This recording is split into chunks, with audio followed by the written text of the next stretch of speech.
now call the November 16th, 2021 Common Council meeting to order. Roll call, please. Alderman Kirkowski. Here. Lorick. Here. Dukniak. Here. Toman. Here. Gale. Here. Guzekowski. Here. Everybody, please rise for the pledge. Catherine, you want to start us? Certainly. I pledge allegiance To the flag of the United States of America and to the republic for which it stands, one nation, under God, indivisible, with liberty and justice for all. Item 3 is approval of minutes of November 2nd, 2021. If everybody please take a look.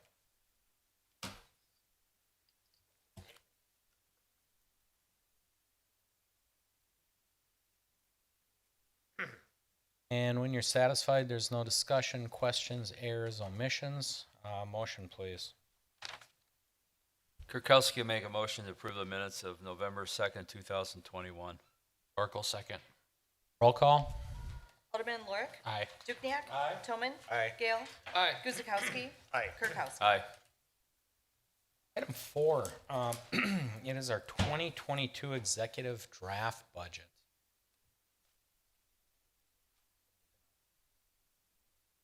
Thank you, Catherine. Certainly. City of Oak Creek Notice of Public Hearing, 2022 Executive Draft Budget, Tuesday, November 16th, 2021 at 7 o'clock p.m. Notice is hereby given that on Tuesday, November 16th, 2021, the Common Council of the City of Oak Creek will meet in the Civic Center Council Chambers at 8040 South 6th Street at 7 o'clock p.m. for the purpose of holding a public hearing on the 2022 Executive Draft Budget. A summary of the 2022 Executive Draft Budget is published herewith, and public notice is hereby given that the budget detail is available for public inspection at the City Clerk's office at the Oak Creek Civic Center, 8040 South 6th Street, Oak Creek, Wisconsin, during the hours of 7:30 a.m. and 4 o'clock p.m. Monday through Friday. The proposed water and sewer utility proprietary fund budget is not included in this notice. The Board of Public Works and Capital Assets reviewed the proposed budget at their regular meeting on Tuesday, October 12, 2021, dated this 18th day of October, 2021. Catherine. You're welcome. Max, you taking it? Yes. Thank you, Mayor and Common Council. Max Skagen, Assistant City Administrator, Comptroller. So first, I just wanted to inform the council that we did receive recognition from the Government Finance Officers Association for their Distinguished Budget Presentation Award, something that was a strategic action plan item from a few years ago. And we plan to prepare a budget and submit it to similar form for consideration for next year. Looking at general fund revenues, just a high-level overview of kind of what's changed between the 2021 budget and 2022 budget. You'll see taxes going up about $900,000. That would be the tax levy, and that's due to net new construction value added in the community. It was at 2.67% for this year. Other significant variances between the two budgets would be our state shared revenue. You'll see a reduction about $200,000, $225,000, and that's due to the loss of general transportation aid, as we've talked about previously, due to a reduction in our 6-year spending average on transportation-related items. Next items of significance would be our commercial revenue. You'll see a pretty significant drop there, about $200,000. Again, that's a reduction in our interest earnings, as we discussed. The interest rate that we're receiving on the majority of our portfolio is currently 0.05%. Which is a significant reduction from where those rates were 2 years ago. And then lastly, you'll see the revenue offset item go up about $1 million. For the council's information, that revenue offset is so that we can balance the general fund budget at the maximum amount that the expenditure restraint program allows. So we're trying to build capacity under this program. The revenue offset has a corresponding contingency on the expense side that we budget to keep those expenses up for the ERP program purposes. On the general fund expenditure summary, larger variances being in general government, that's where the contingency fund is located. So you'll see, it looks like about $1.4 million increase. About $1 million of that was increased in contingency to keep that ERP capacity. Next large item, or larger variance would be in the health department. And again, this was a shift of the sanitarian position from Inspections Division to Health Department. And then the last large variance would be in leisure services, and you actually see a reduction of about 170,000, and that's due to the shared program with the school district. So the city's cost for recreational programming decreased to about 130,000, which is the levy contribution we'll be providing the school district next year. Some other highlights from the 22 budget, it does provide a cost of living adjustment for all city employees, including an additional amount for police and fire command staff, which is to help with a wage compression issue. It does move the part-time crime analyst position to full-time, includes an additional part-time position to help with communications, tourism, and events, and includes funding for a shared full-time fire inspector with the city of Franklin. And on the operational side, we did see a reduction in the debt service levy by 340,000, and that's really twofold. One, Tid 7 is now generating sufficient increment. It can pay its debt service for Drexel Avenue related projects. And then two, this budget assumes the refinancing of 2013 debt that was issued for lakefront improvements, specifically Lake Vista Park. And this provides us enhanced budget flexibility in both this budget as well as for the next 3 to 4 budgets. And this budget also includes $355,000 towards road improvement and not debt service. So we'll have a full $1 million to spend for road improvement, as well as CIP funds for the Lakefront Master Plan, fiber extension, and beer garden at Avonshine Park. And lastly, implementing the first full year of the Oak Creek Recreation Program, which is the joint program of the school district, saving the city about $125,000. This slide shows the property tax levy by funds between our 2021 budget and our 2022 budget. You'll see the significant increase for the general fund, about 5.8%, but you'll see a reduction for solid waste, realizing those favorable bids for refuge and recycling collection. We're able to reduce that levy by about 88,000, and then the reduction for debt service at 340,000. So overall, increase of the city's portion of the levy by 557,000, about 2.5%. And this is just showing the levy and how it's broken out through the various funding sources. You'll see the general fund receives the largest share of the levy, followed by the EMS fund, solid waste dispatch, and debt service fund. The city's levy of $23,309,433 yields a projected tax rate of 6.12% for next year. And last year's levy, for comparison, was $22,751,537. So again, the increase was about that $557,000, but we did have a tax rate of 6.33%. And I guess the best way to describe this is there's really 3 components when you think of taxes and tax rates. You have your tax levy, you have your community's assessed value, you have your tax rate. And in this instance, you'll see that our levy went up $557,000, which again was at 2.5%. But the community's overall assessed value went up roughly 8.4%. So because the community's assessed value went up faster than the levy did, you actually see a reduction in the tax rate. That's why you see that tax rate went from 6.33 to 6.12. And on a median home of $250,000 assessed value, the city only portion of the tax bill is projected to be about $1,530. And this next slide just shows the annual tax bill broken out both annually as well as monthly for the different services the city provides. So you'll see at the top that median assessed home in the community pay about $31 a month, $32 a month for police, court, and dispatching services, about $23.68 a month for fire and EMS services. And then the other larger items, you'll see administrative services at $23, development at $19.26. That does include the levy for the tax increment financing districts. Public works at $11.82. Refuge and recycling collection, $6.38, kind of going on down. Lowest item being engineering and inspection, about $3 a month. Overall, that median home would pay about $125,000 $27.50 a month for the services the city provides, which, relatively speaking, compared to some of the other monthly household bills people have, I think is a great value. With that, I'd be happy to answer any questions from the council. Let's get started with the public hearing. We'll start the public hearing. Thank you, Max. It was very informative. As this is a public hearing, this is the first call. Anybody wishing to speak, please approach podium. Give your name and address, please.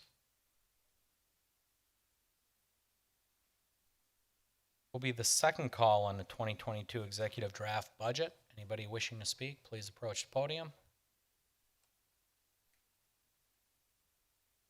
Third and final call. Anybody wishing to speak on the draft budget for 2022, please approach the podium. Seeing no one, we'll close the public hearing and go on to consideration of an ordinance adopting the 2022 budget, making appropriations. Councilman, questions? Steve?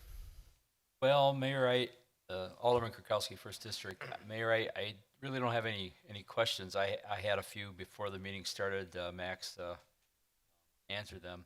I know we always struggle with trying to make sure that the citizens understand that when they get their consolidated tax bill and they look at all the other taxing jurisdictions, we point out that that's right, but this is your share of city services, and Max put that on the screen, and I thought that's very helpful to let us show that to the citizens, and I'm sure others are going to make the same comments with the fact that we attend an almost day-long budget planning meeting, and we get this binder and we go over every page and we spend a lot of time going through it. So while some folks may think we're going to breeze through this tonight because it's on the agenda, a lot of time and effort goes into this whole budget process by everybody.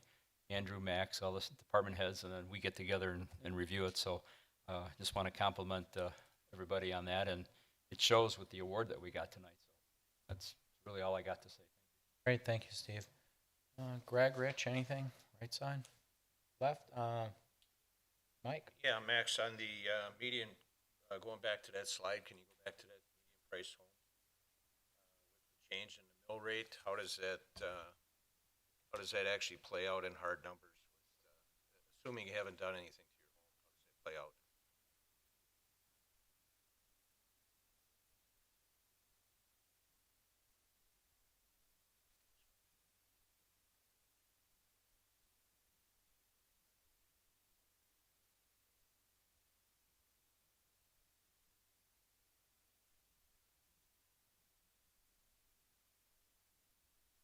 This is the slide you're referring to, Alderman Tillman. Prior slide, Max. Yeah, the one before that. Yeah. So the median assessed home value of $250,000. So for this budget, would have a projected tax bill of $1,530. If that median assessed home value was that same $250,000 for the prior year, the taxes would be higher because the tax rate was higher at 6.33%. And I guess the way I would say is that the median home value from one year to the next would also change, because if the overall community's value went up 8.4%, I think residential properties on a home went up about 9.4%. So just to say, I mean, if your property stayed exactly the same value between the 2 years, you would see a reduction in your city portion of taxes, but it's most likely that that median home value has also gone up in proportion with the community's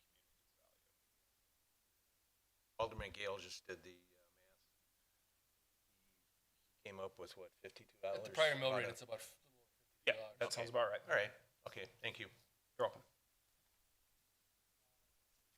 Else, Ken, Chris, Andrew?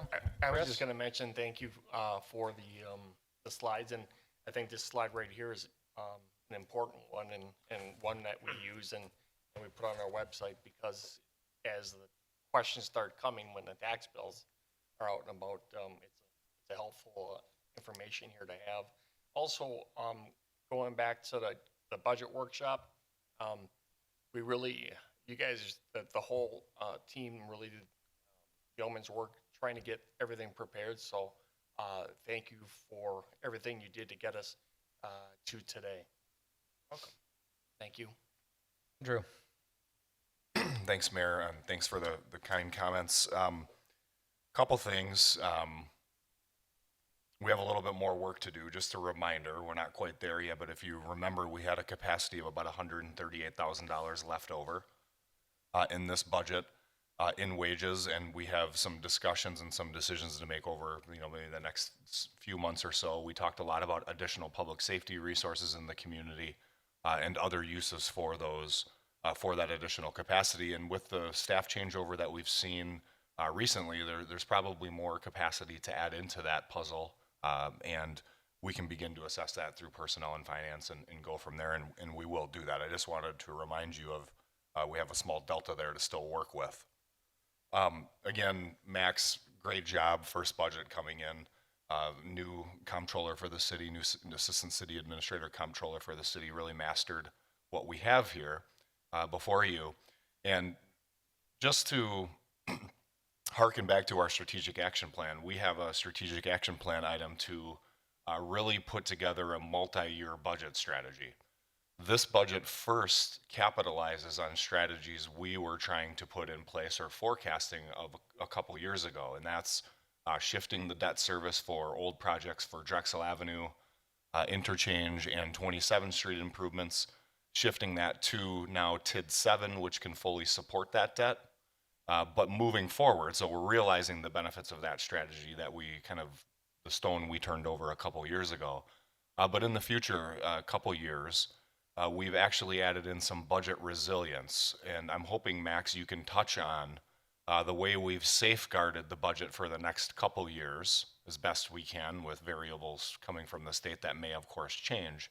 How we've safeguarded the budget for the next couple years, and of course, looking even further out, the loss of the utility revenue from the power plant closure too. Max has done a great job assessing that and positioning us for the future to really understand, I think most importantly, really understand that's a marginal impact to our taxpayers and residents over the course of time, as there's a five-year runway to absorb those revenue losses. So Max, if you could just touch on how we've safeguarded specifically next year's budget against some of the revenue losses we determined here later on in this budget season for this year. Yeah, certainly. So as I mentioned on a previous slide, this budget does assume that we're refinancing that 2013 debt from the lakefront. And when you have the opportunity to refinance, you have the opportunity to structure your debt as well. So what we did is looking at the longer term budget forecast, specifically on the revenue side, noticed that we would also see about $225,000 reduction in general transportation aids for next year. And again, that's based off of the 6-year spending average. Had significant road infrastructure spending 2013, 14, 15 with Drexel Town Square. Seeing those costs come off, we'll see that reduction in the aid. So the way we structured that debt service, which is that debt sale is to occur early December, in such a way that we would absorb that general transportation aid loss for the 23 budget, as well as some interest revenue. And then for 24 and 25 budget, another $100,000 shifting from the debt service levy over to the operating levy. And really the purpose of that is we see this community's value grow, the amount of new construction value needed to keep that net new construction percentage up, which is what allows us to increase our operating levy. It just takes more and more. So we're building in some resiliency with not necessarily that construction activity is going to slow down in this community. It's more so that the community's growth as a whole isn't going to be able to handle the construction value that we have today, and it's going to lead to smaller levy increases in the future. And what we've done there is really just taken out some of those known variables, and I guess you can say we've accommodated them ahead of time, such that in definitely the next year's budget, we're pretty confident we're going to be looking at working with that full workable levy allowance per the net new construction number, because we won't have to do things like accommodate another $225,000 decrease in general transportation aids. We've accommodated that with the way we've structured that debt. That's really important, as Max just mentioned, because we had what was the growth this year? The total net new construction, 557 was our levy increase, right? If we had that same growth next year, 557, and we didn't plan for a $225,000 reduction in general transportation aids, we're looking at 300 and you do the quick math, 25, right? Pretty good.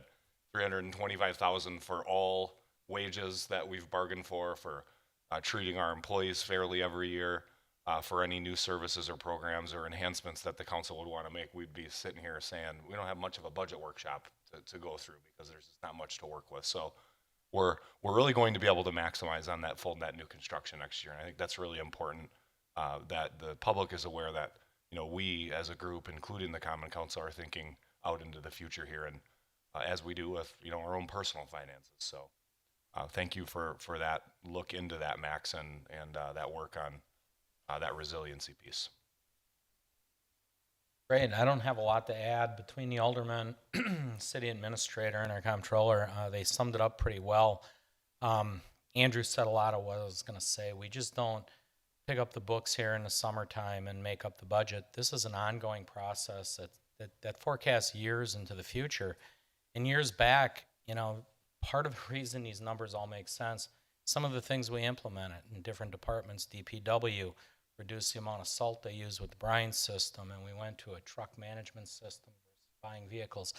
Done a lot of progressive things to help control this going forward. Engineering has come up with a way to grade out our roads. And when we do our capital improvement, we go after those roads, figuring we can get the most bang for the buck and extend their life. And that's best use of taxpayer dollars. So this budget's really a culmination of all the city employees as well, who are out there every day doing their jobs, making all the numbers look good on paper, but until the people really apply it, and that's every single employee from our custodial staff right on up to our city administrator. Everybody's doing the things right, and that's what's really allowing these things to go forward and really keep us competitive as a city. So I'm pretty proud of it, actually. It's very complicated as you go through this, and these guys are working at it every day, and they're looking at it, and it's ever changing. Conditions from the state, the Fed money coming in, and then just to throw you a curveball, we just went through a pandemic which completely scattered the budget and what was going to happen. And nobody knew how we were going to come out of that and what was going to be covered and what we were mandated to do. So kudos to all the staff over the last 18 months and our protective services as well. Very complicated there. We have coverages that we're mandated to do. It's a very difficult job. We run very thin there and very efficiently. So kudos to protective services, without a doubt. And they're key and they're essential. So just wanted to add that. Max, again, it's your first year, but holy cow, nobody could tell. I mean, you go through this stuff like, well, that's what you do. So you just do a great job. So enough said on that. If there's no further comments, we'll look for a motion on item 5, approving the 2022 budget and appropriations. Thank you, Mayor. Gail will move that the Common Council adopt ordinance number 3022, an ordinance adopting the 2022 budget and making appropriations. Guzekowski will second. Roll call. Alderman Dukniak. Aye. Toman. Aye. Gale. Aye. Guzekowski. Aye. Kirkowski. Aye. Lorick. Aye. Item 6, another public hearing, and it is a consideration of a PUD amendment for the existing plan unit development regarding signs at the property at 1880, 1900, 1997, and 1998 West Creekside Crossing Circle.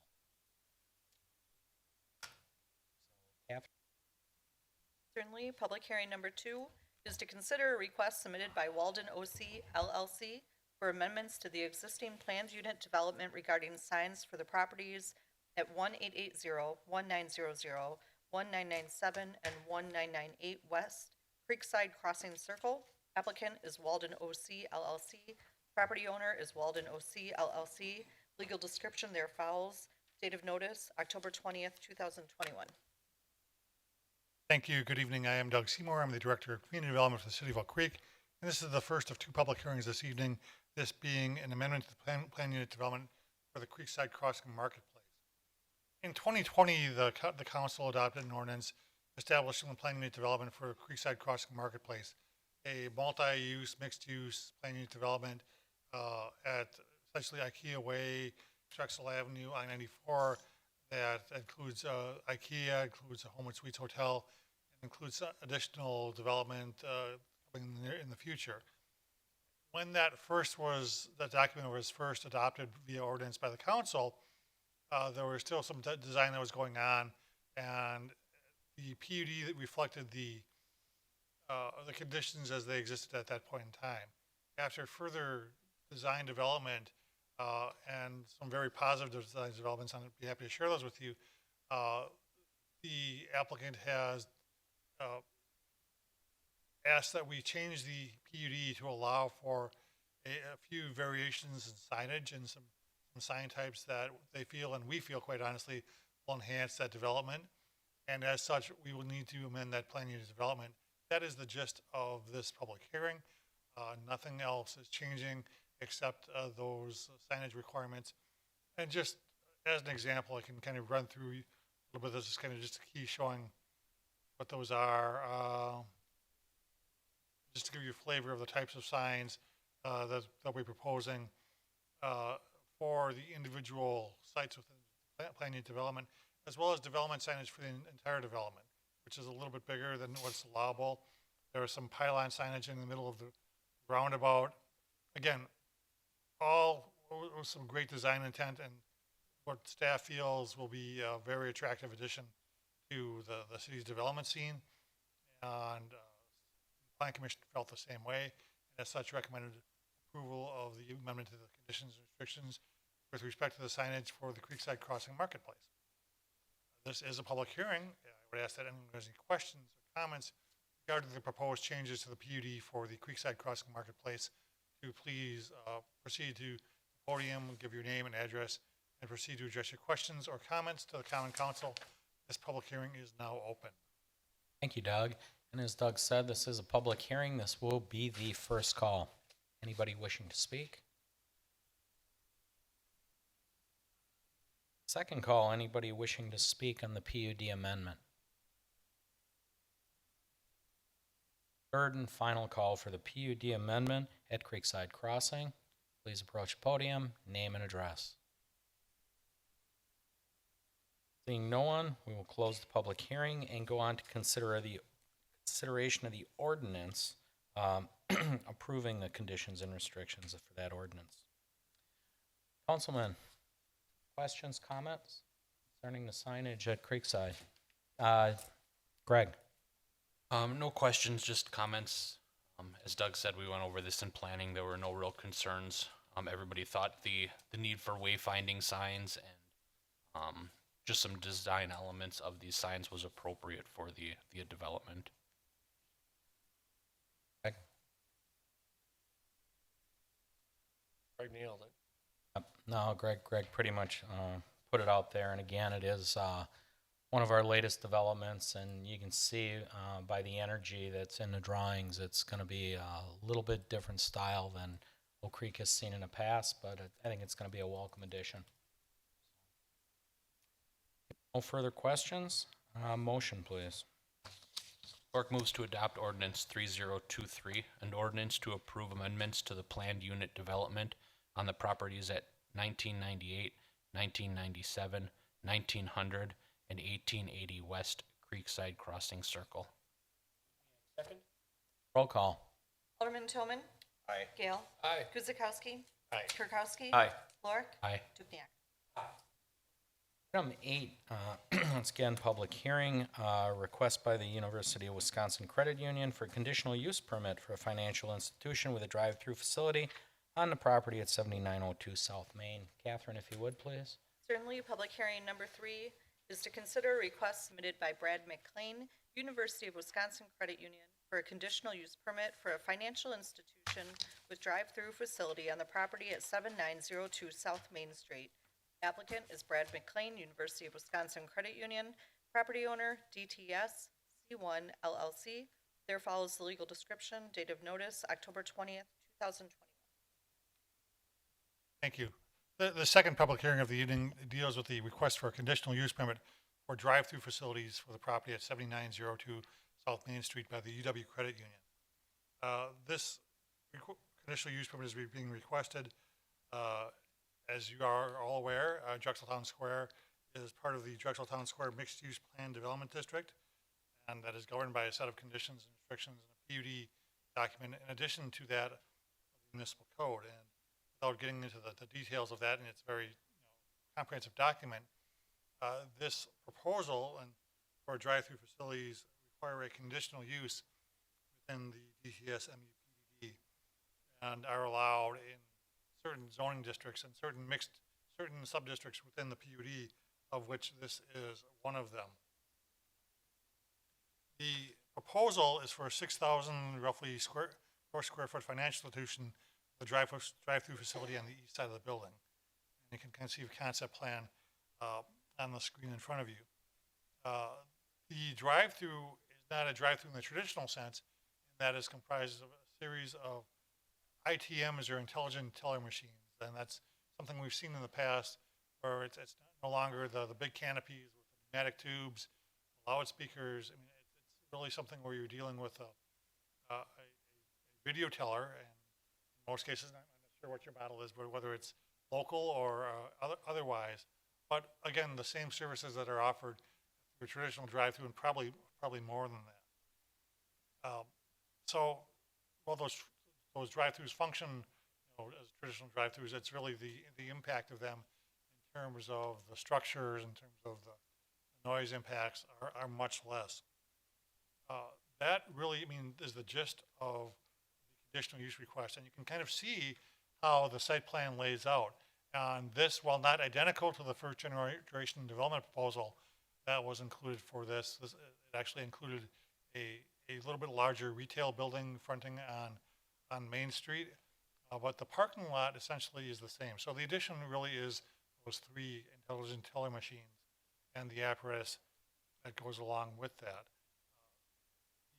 The building itself, and as we've dealt with the UW Credit Union team, we're very confident that they can deliver upon a very significant architectural presence at the main gateway of Drexeltown Square. We made that known very early on, and to their credit, they acknowledge that and are willing to be partners to make that happen. Again, it's right on the main street. It's right on the corner. So where you have some very specific rules and guidelines to follow with respect to the way the building addresses the main street, the way the parking addresses the main street, the materials. And we feel that the proposal, when it finally does come before Plan Commission for architectural review, will satisfy those conditions. You can kind of see how that looks when superimposed upon the existing condition of Drexeltown Square. Very modern looking building, which I think would complement the architecture that is in Drexeltown Square. Again, there's a few little tweaks that we'll work with them as this progresses through the site plan process. But essentially, the use, financial institutions are fine, they're allowed. It's the drive-through that generated a considerable discussion at the Plan Commission, rightly so. We're all very proud of this development and acknowledge that this development is very special to the residents of the city. And we feel fortunate that we have partners like UW Credit Union who take that into account and are willing to work with us in order to meet our joint goals for that. In fact, just as an example of that, some of the things we're dealing with in our strategic plan with respect to public art and improvement of the Drexel Avenue streetscape, we've introduced that to their team, and that's great. What can we do? So from that standpoint, and I don't want to necessarily delve into the details of that, but we're comfortable with UW Credit Union as a partner. We feel that the impacts associated with the addition of the drive-through element, in this case the ITMs, while not part of the first generation development proposal, is consistent with the intent and can be consistent with the development of Drexeltown Square. With us this evening, in case the public has any questions or the council has any questions, we have Cheryl Wiesenthal, as well as Dave Iwanowski, both representing UW Credit Union. I'd invite them to speak if they'd want to add anything to this presentation. Otherwise, I will note that this is a public hearing and would request that anyone has any questions or comments regarding the proposed conditional use permit for a drive-through for the UW Credit Union at 7902 South Main Street. Please approach the podium, give your name and address, and proceed to address your questions and or comments to the Common Council. This public hearing is now open. Thank you, Doug. This will be the first call. Anybody wishing to speak, please approach podium. Name and address, please. Excuse me, David Iwanowski with KEE Architecture, 3220 Sain Road in Madison. Available to answer any questions that the council might have. Great. Thank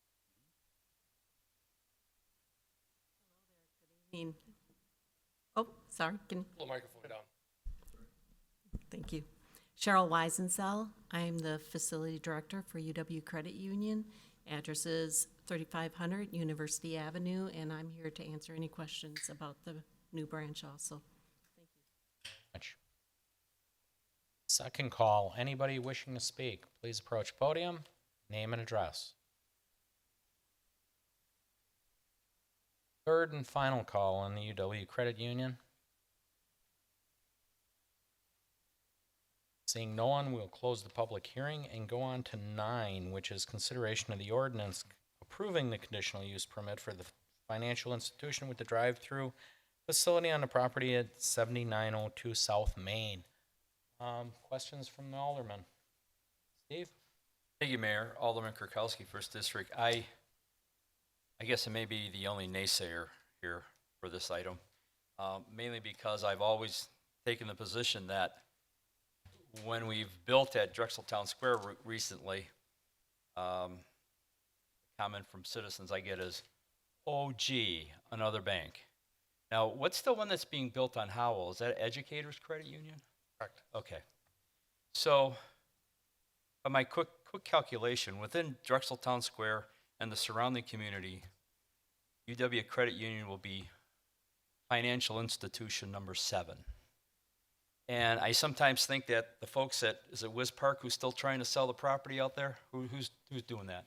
Wired Properties owns the Okay, property. Wired. It's like, well, if we can get somebody to come do something on the vacant land we have left, let's just take them as long as it conforms to what we want to have there. And I'm just kind of disappointed that there's a parcel at that location and it's going to be, like I said, financial institution number 7.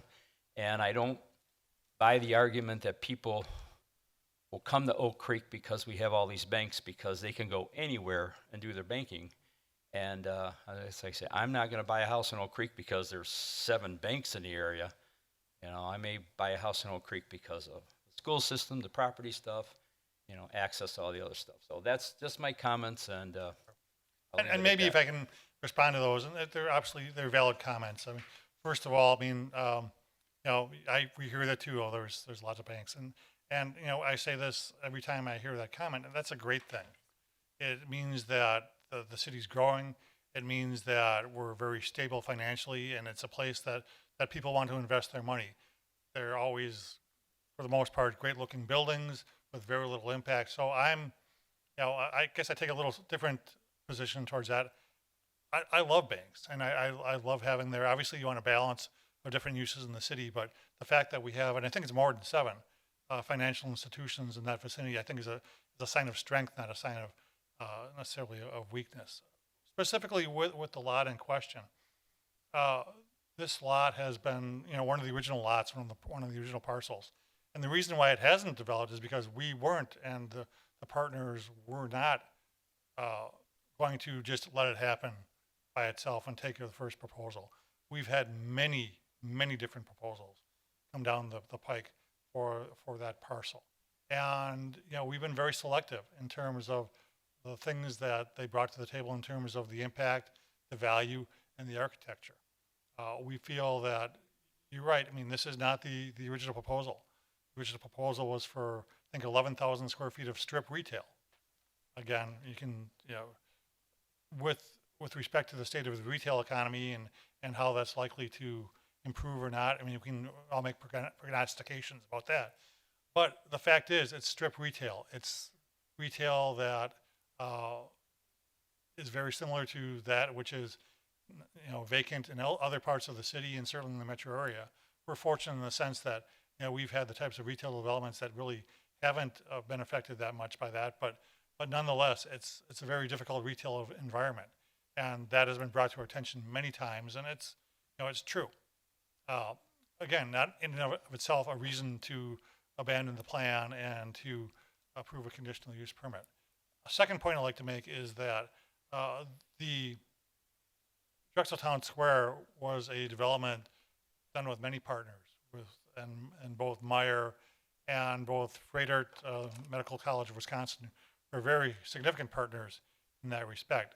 Being the early kind of the pioneers in the development, they were able, with the development corporation, with the owners of the property, were able to craft deed restrictions and regulations that were very favorable to them, in essence of deciding what can and can't go on parcels within Drexel Town Square and certain parcels, and what those look like and what they can do with respect to fields of vision and blocking people's view and heights and things of that nature. So while we were obviously very happy to work with Meyer and with Fredert and Medical College, that did come with some impacts, and that has really restricted and limited the pool of potential tenants or users of these sites,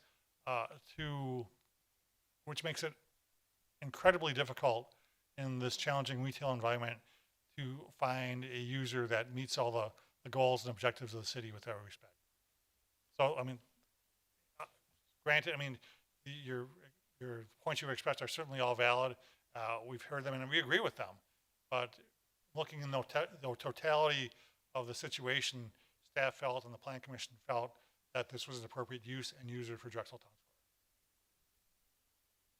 I guess just a Doug follow-up is probably a really minor issue, but parking has always been somewhat of a problematic depending on what's going on at the square. So will the credit union have any issues with the parking lot being used if for nighttime events and stuff like that, if they just let people park there? No, it's actually a shared parking field, and the requirements for a financial institution are actually considerably less than that would have been for the 11,000 square foot of retail that would have been there.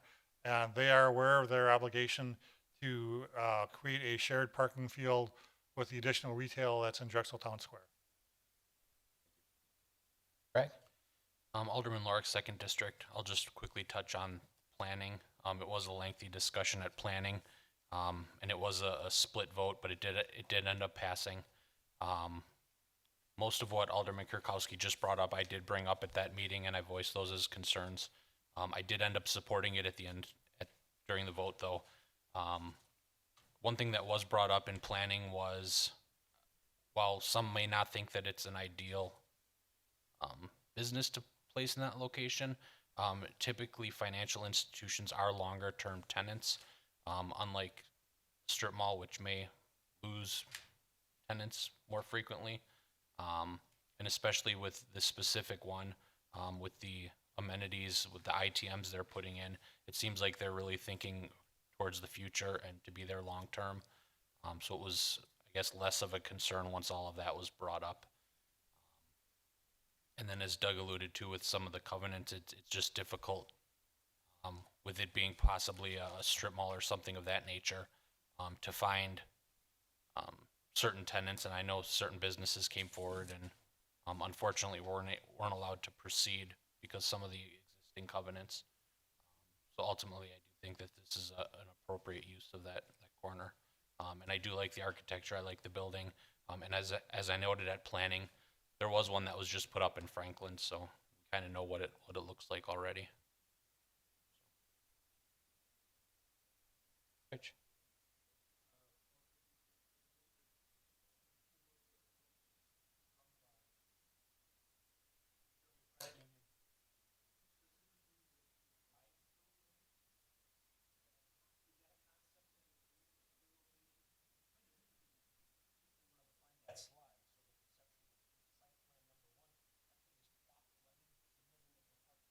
Sure. So again, is that system used and located like in the middle of a parking lot at other locations?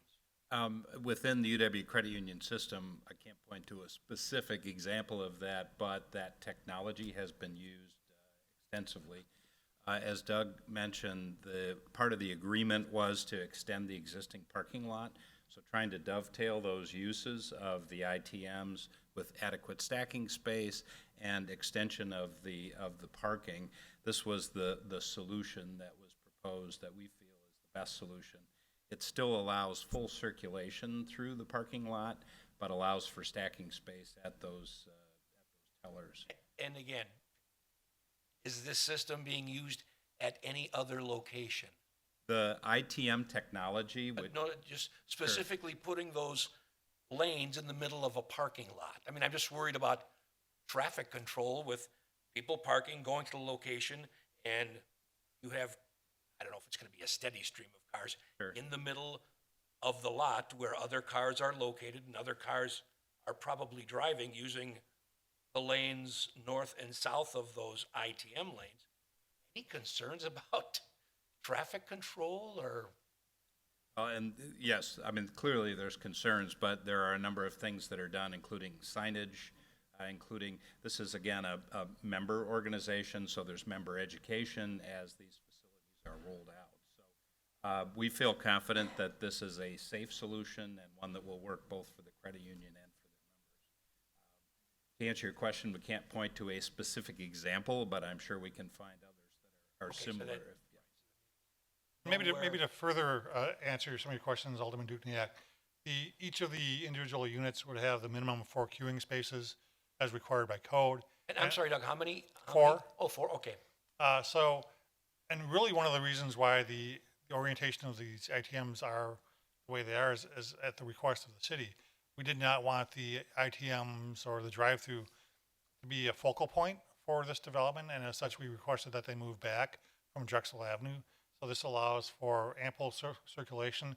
It also allows for landscaping along Drexel Avenue, which is, something, given the easements that are located there, can be problematic. So we feel that this is kind of the best marriage of form and function here. And Doug, can you think of any other type of business in our community that has that type of system of a drive-through that is located away from the building? Well, there actually is, and there's 2 very local examples. The first being the Associated Bank has their ATM slash. And that's why I brought it up, because that can be a very difficult area to navigate. And that's a bit of a smaller parking field. Yeah. With some dead ends involved. But the second is, if you recall, the North Shore Bank that was recently approved across the street has the I don't want to call them isolated, but they're not attached to the building, the drive-throughs, the ITMs as well. So it's not something that we typically see. constructed yet. It's not, Oh, it's okay, not I up say, yet. where's that one? Oh, Yeah. okay. So it's not something we typically see because it's honestly is a newer iteration of what drive-throughs are. And I don't think many people these days, in fact, even Educators Credit Union, I think the ITMs are a separate structure and they aren't attached to the building. So this is just kind of the way things are done in the customer service and financial institutions these days. Just, and again, thank you. I mean, not condemning this type of system. I know I've had personal experience with issues at little kiosk that Associated Bank has out in the middle of the parking lot as well. So, best of luck. Sure, thank you. Thank you, Mayor. Appreciate the comments from the Planning Commission, and I read through the minutes of those meetings, so hopefully I'm apprised of the issues they had considered, and this is not a new issue amongst staff and stuff. We've talked about this for months already, so, sure, I think if you could have a couple questions, you probably are most probably likely to be able to answer. In terms of your kind of business model and this structure? Because, I think this site we have to be fairly careful of because they stopped creating open land in DTS a long time ago. So we got to make sure it works. And it's in a significantly different concept than what many of us have envisioned on that parcel since this project was birthed, so to speak. And Doug and Andrew, you can bet that the CUP is strictly because it has these ITMs, correct? For the drive-through, yes. If it wasn't there, would this project be able to move no matter what? I believe that's the case, although I believe financial institutions are are permitted. It's the drive-through that triggers the conditional use. And your business model at this site is requiring these ITMs, correct? Yeah, we are moving away from your typical drive-up tubes type service Yeah, function. understandable. Yeah, Yeah. so, this Easier to would- serve, I'm sure. Yeah, Now, in terms of your business model and your, obviously we all know, we're well aware, you just built a branch in Franklin. mm-hmm. That's a crow's flies, a couple miles from here. Customer market share in this area and typical customers being able to serve out of a branch, a feel for that kind of stuff? Well, our demographics that we did for this site, actually, I'm gonna say it's a couple years old, but based on, we look at member base, and then UW alumni, any of the UW systems and all of that, we had over 9,000 kind of in this demographic area. of That poten- includes the Franklin side or this, around this? This is more this side. But I was just actually, I hate to say it, I was at the Franklin site this afternoon asking how things are going, and they said that members are just so thrilled to have that site there because we have a lot of members in the southeastern side of Wisconsin that had to go up to West Dallas for service, and that just brought it one step Well, closer. we're the Bucky lineage, so I mean, that is what it is, so. And I just, our first month in Franklin, we opened more accounts there than we had in any other location. Now, have you found, I'm not sure, are these ITMs, are they new to your? They system? are new. We have two of them that were recently installed at Bayshore, our Bayshore branch, our new one. Anyways, we also had the drive-through. We started with that, but we have the ITMs, and the ITMs allow a lot more functions than an ATM. Most of the things that come through a drive-through are, depositing cash or thing. They allow like credit card payments and transferring between accounts and such. So they're just starting to get used to what the ITMs are about. We're getting used to the ITMs, but we'll be expanding that through the years. So have you found so far, I see it's stated that you can potentially staff up to 12 people in the building itself. Mhm. The employees that take care of the ITM lanes are off-site, on-site? They would be off-site when we get to that point that we actually have a manned ITM, I'm gonna call it that, that we have a voice. Right now, it's just everything is automated. That makes sense, you got a centralized location. Yep, we do. Have you had any experience you're finding folks are using your facility and lingering around the area or coming and going? And the whole intent of these things is to be synergistic. Mm-hmm. We want stuff that's here to kind of help everything. That was the goal. So I'm trying to get a feel for whether or not people are just coming here, interacting with your bank and fleeing, or if they're going to go get a coffee at Valentine and go shopping at Meyer. And I think, yeah, it is one of those where they're coming, they're doing other things along the way and stopping at our location. So your customers are typically fairly local, you believe, too? Yes, I do. You're not necessarily drawing from. You have operations in Roston already, or? No, we don't.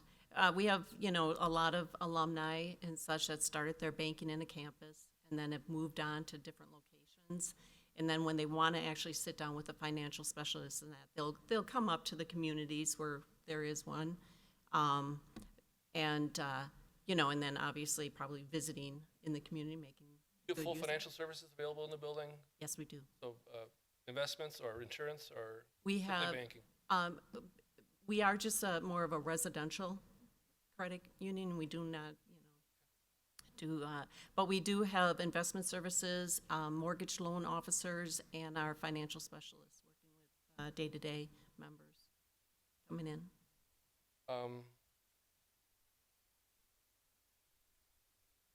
I did have it, actually, on the building itself. That was the one thing I had wondered. I know, you said specifically, Doug, on the architecture facing Market, Main Street. I didn't see anything actually notable about the architecture facing Main Street, so I'm just. Yeah, I like the image from Drexel.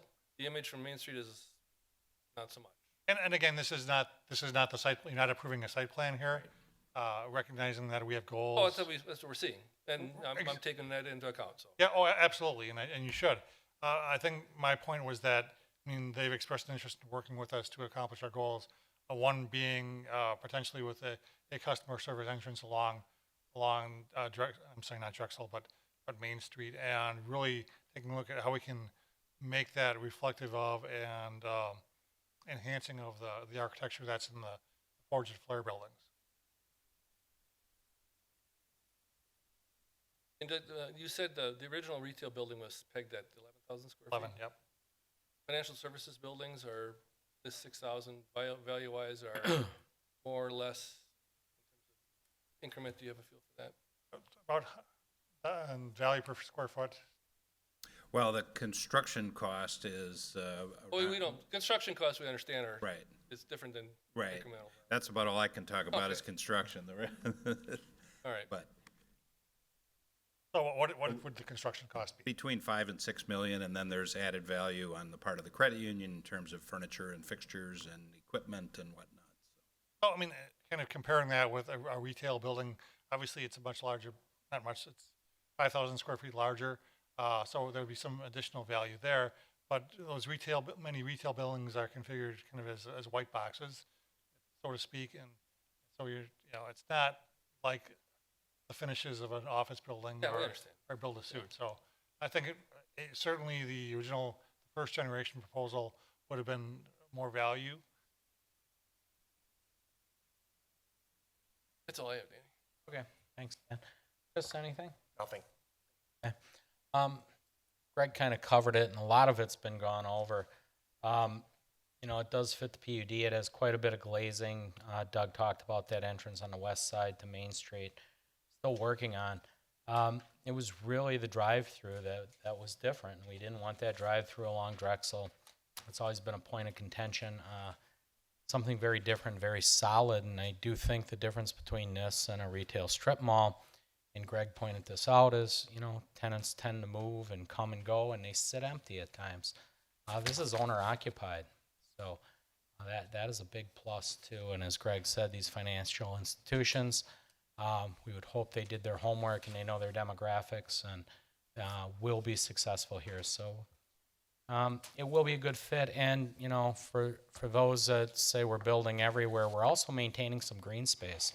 Drexeltown Square for some public amenity down the line. So I think that's worth noting as well. And Doug pointed this out, the parking impact isn't as great as if it was a retail site on what would be required. So those were some of the other points at planning. So, there's no further questions or comments. Motion, please. Clerk moves to adopt ordinance 3024, an ordinance to approve a conditional use permit for a financial institution with drive-through facilities on the property at 7902 South Main Street. Next, second? Roll call. Alderman Gale, Oh, Guzekowski, No. Kirkowski, No. Lorick, Aye. Dukenyak, Aye. Toman. Aye. So we do have a tie vote, Vote. correct? Aye. Motion passes. Moving on. New business. Item 10, consideration of an ordinance repealing and recreating section 2.07 of the municipal code to change boundaries of the aldermanic wards of the city of Oak Creek. At this time, I'm going to ask our clerk, Catherine, to give us a quick rundown of the description of what we're doing here tonight. Thank you, Mayor, we are bringing back to council the local redistricting of our wards and then districts for the city of Oak Creek. When we came before you at the prior meeting, we were still waiting for the county supervisors to approve their redistricting supervisory districts. Due to the late census release of data, the process is very much delayed, almost by 6 months. So the county supervisors did conclude their approval of the maps, and in your packet you have the previous county supervisor map and the current county supervisor map. From that, we tried very hard, and when I say we, our IT department, our GIS steward, considered the voting rights of Hispanic, African American, and other citizens. We tried to achieve honest and good fight effort to ensure equal distribution of population among all wards and then districts. The districts must have remained contiguous. And obviously, the city of Oak Creek with growth has geographic and population changes in each district. So looking forward to the next 2020 election cycle, the proposed ward and district map that is before you tonight would, once approved, be used for any potential candidates or aldermanic elections to be held in 2022. One of the things I think, taking a look at the data, I was very surprised myself that we do have a drastic change or changes in District 4, 5, and 6 in the city. However, if you look at the ward populations and then each district was comprised of 3 wards, they're fairly equal in size, and some of the considerations that we did take into consideration when we were drawing up the new map is we wanted to really maintain that the lakefront, that geographic area and the development that's currently happening and proposed to happen in the future, that we try to keep that together. Also, Drexeltown Square is an area that is still currently developing, and wanted to make sure that that was equally represented by an alderman. Some of the changes down on the south end of the city in District 4, 5, 6, we did have some geographic, I guess, larger census blocks that needed to be moved to accommodate the population sizes. I don't know, I understand that there are probably, some concern on an aldermanic level that some of the neighborhoods may potentially, especially in the center of the city, now be split. And then also some of the neighborhoods that previously were in some districts are now moved to potentially another district. And like I said, we tried very hard to maintain as much continuity between the previous map and this one. So are there any questions about our proposed maps for the city? Questions, comments?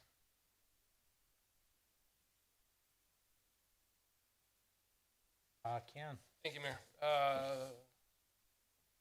I just have to reflect that I'm not overly thrilled with the fact that significant long-term neighborhoods in my former district have been reallocated much as they were actually in the last reconfiguration. So I'm not overly thrilled with the fact that the folks that elected me to represent them have been siphoned off and will continue to be siphoned off.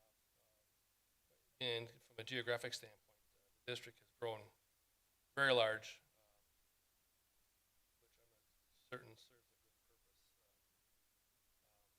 So I have some significant issues, especially with the neighborhoods that are very close. Actually, the neighbor even across the street from where I live is now reconfigured out of my district, which I don't find particularly useful to anybody or anything in my district currently. So I'd have a significant issue with this map as it's currently drawn. And certainly I can understand that. Looking back, we went back to the 2010 census, and there were some changes that were in place that had been changed in 2010. And for representation, as a city, we know that all of our residents are represented by a district. That alderperson may in fact change with this proposed map. One thing that I didn't mention was with the previous meeting, when we brought through what we were hoping that the supervisors would approve, was that they had carved out our very west side of the city from north to south into a different supervisory district. So we would have been split in 2 districts like we were in previous 10 years. So at that time, when we were looking at the maps and hopeful that would, that we would be able to get done with this process at least 2 or 3 weeks sooner, we were able to keep the geographic areas a little bit closer to what they had been. But with the new map and with our new numbers, just taking a look at the census, I mean, you can see in those tracks and that population, if you look in the very center of the city, where it's very dense, it was very difficult to keep either a straight line or to keep those existing districts. So, the last comment I have to make, and I hear your concerns, and I can certainly understand, you know, as a representative of a district where that might propose some challenges, that we are required to pass, or the council is required to adopt a new map by November 18th and present it to the county board. So, should any requests of change of this map come at the end of this meeting, we would need to still meet and adopt that map prior to the end of business day, November 18th. I don't want to say that the county supervisors and any actions that they take or they didn't take resulted in this very short time frame. It truly is a result of a delay in census over the past year. I don't intend to be hurried into anything that we don't agree to. So whether or not we have a deadline, given the fact that the county did what they did, I have no, I don't care. We'll get it right. The 18th isn't particularly useful. Well, no, because, so, Sorry, I asked. I thought we had till December 1st. no, so. The fact that we're bringing this here in front of council with essentially a day's notice that's not normal. Yeah, and unfortunately, So, if I mean, we had, it's not normal in the fact that I know you don't have any control of it, but it's not normal the fact that you don't give council the proper time to consider what's going on. So I find that I understand. So the deadline, Mayor, to answer your question, we need, or per state statute 1006 sub 2 sub A, we have to post, the county needs to post election notices by at the latest November 23rd. So for their deadline to be able to provide the publishing for that election, we need to be able to deliver a product to them by November 18th. But I certainly understand, Alderman Gale. Can I ask a question, maybe help the conversation? Catherine, could you talk about how the ward structure interplays with the district structure? Because there's a couple variables here, and of course, we tried to apportion the districts so there was an even population spread. Some variability in you gentlemen could potentially be, hey, you know, if it's 300 or 400 off, if one district has 300 or 400 more and we're grabbing a couple of different neighborhoods, that might be one consideration. But there are also other considerations, and that's the question I have for Catherine, to see what kind of flexibility would we have here if, because I mean, we nailed we nailed the representation as close as we could, right? But when we were drawing these maps, did we weight that more so than we perhaps needed to, if that maybe wasn't as important to the common council members? And then how that relates with all the overlapping, I wouldn't call them regulations per se, but maybe that's the best word I can come up with regarding how the wards work. You had mentioned, you know, splitting up wards is you know, not tenable. Maybe I'm misrepresenting that. But is there a policy decision to be made that, you know, if the person across the street from me adds, you know, another person to the population spread here on each of the districts, is that acceptable, or is there some other qualifying factor that needs to be met?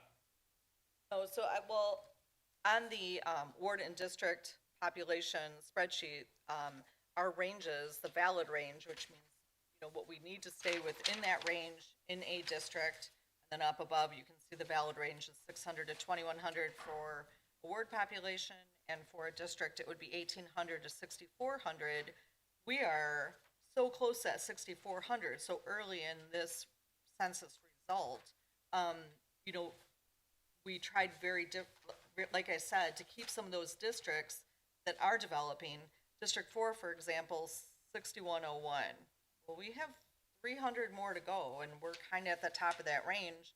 So I predict that in 2030, when we do the census, we're going to have even more dramatic changes in the boundaries due to development in addition to the potential of creating further wards, so that we stay within what we are, the range that we're required to stay in. So I felt that when Greg came back and we looked at a couple different options for different reasons, where we were concerned that there were such neighborhood changes that our aldermanic districts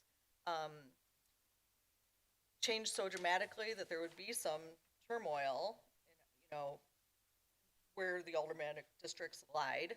I feel that when we go into 2030, we're going to have no choice but to change it even more dramatically. And like I said, we had 19 districts coming into this year.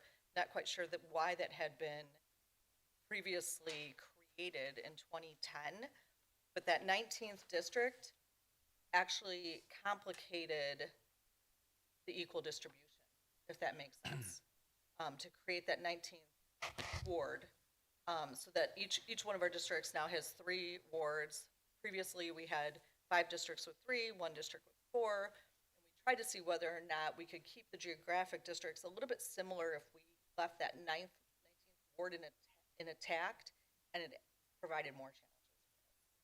So, Certainly, this is not my area of expertise, and I know they've been toiling over maps for 24 hours a day for the last 5 days trying to get something that was presentable. So I'm not trying to throw sand in those gears, but is the only thing we have to concern ourselves with is the valid range by structure.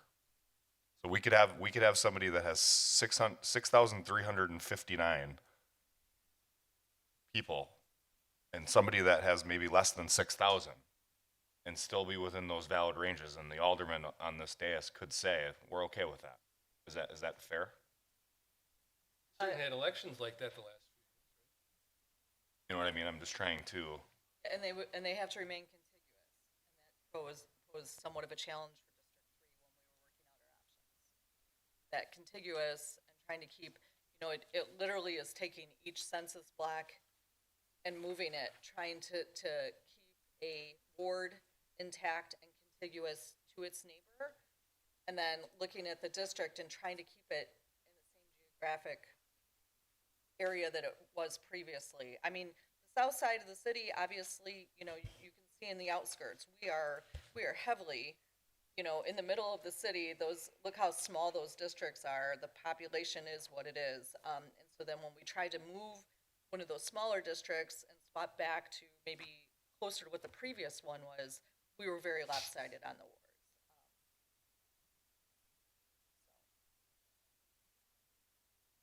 Other questions, comments? Mayor, if I may. Yeah, please. Alderman Tolman, 4th District. I actually like the work that was done on the map, especially, I'm not going to comment on somebody else's district because they probably have their own issues. I see some pretty drastic changes between 5 and 6. There's a little bit of a change in 4, my district, but it actually brings my district back to what it looked like before, 10 years ago. And I wasn't happy about the way my district changed at that point in time. This brings me back to more of the norm of, if you want a historical comment. Yeah, there's no perfect solution for it. Yeah, But I understand. It's the population. Right. But this brings my district back to where it was years ago, so I'm very happy with it. Greg? I guess just going along with what Alderman Toman mentioned about our own districts. I mean, I guess I have very little to discuss. The 2nd district changed very little. It looks like it picked up an extra neighborhood and lost a neighborhood. But am I correct that not only the district, the range is up to 6,400, but also the individual wards? So using Ward 4, which is in the 2nd district, it's currently at 293. So that ward couldn't accept more than 7 people. Is that correct? That's correct.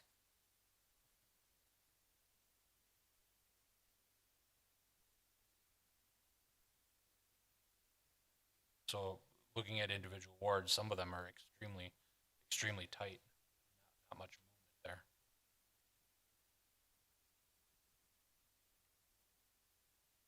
Mayor? Alderman Guzekowski, I would just add that I'm not in favor of the changes. They're pretty significant, I feel, for my district at least, with cutting off the whole corner of the district there on the southwest corner. So that's my concern there. Thank you.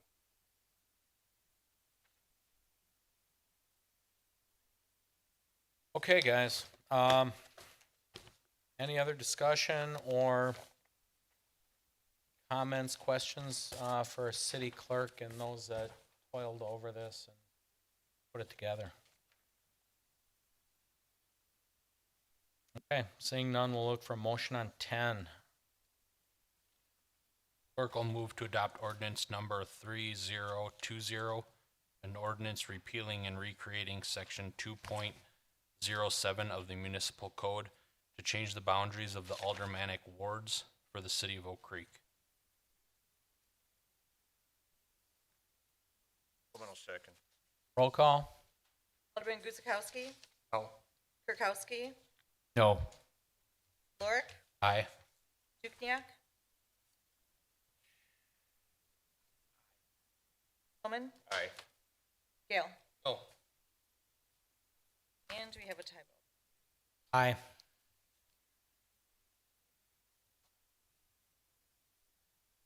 Okay, item 11, consideration of an ordinance to hold repealing and recreating section 2.06 of the municipal code, change boundaries, the aldermanic districts for the city of Oak Creek until December 21st, 2021.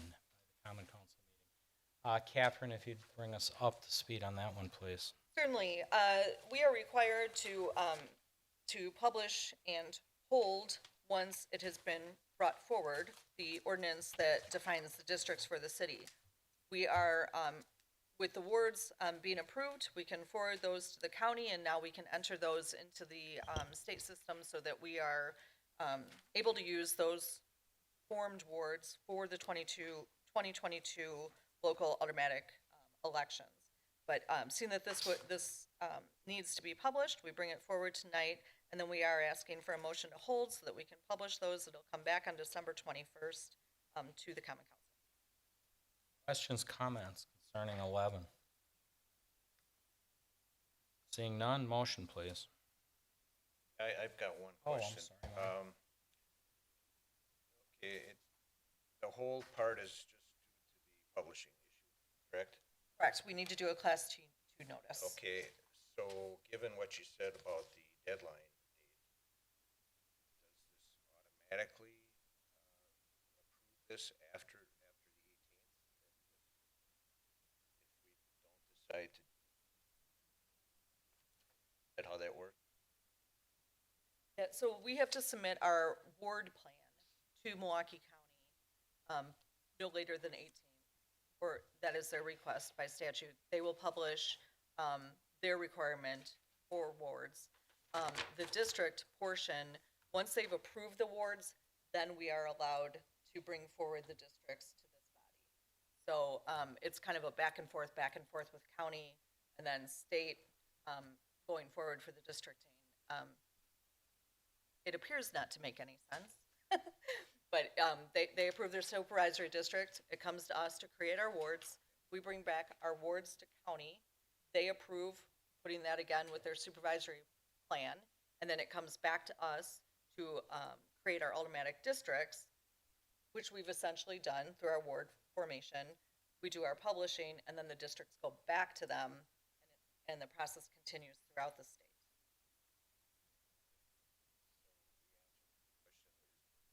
Could be tweaked after back?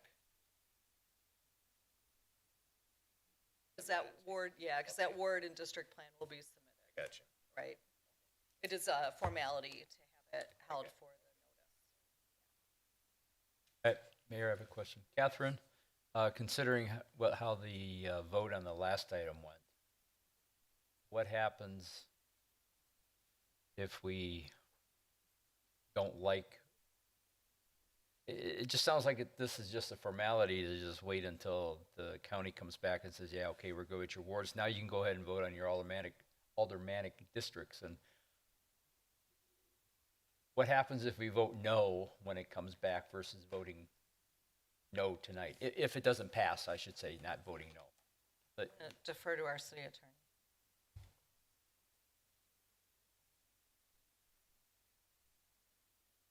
It's a little bit outside my wheelhouse, not having dealt with any of these issues.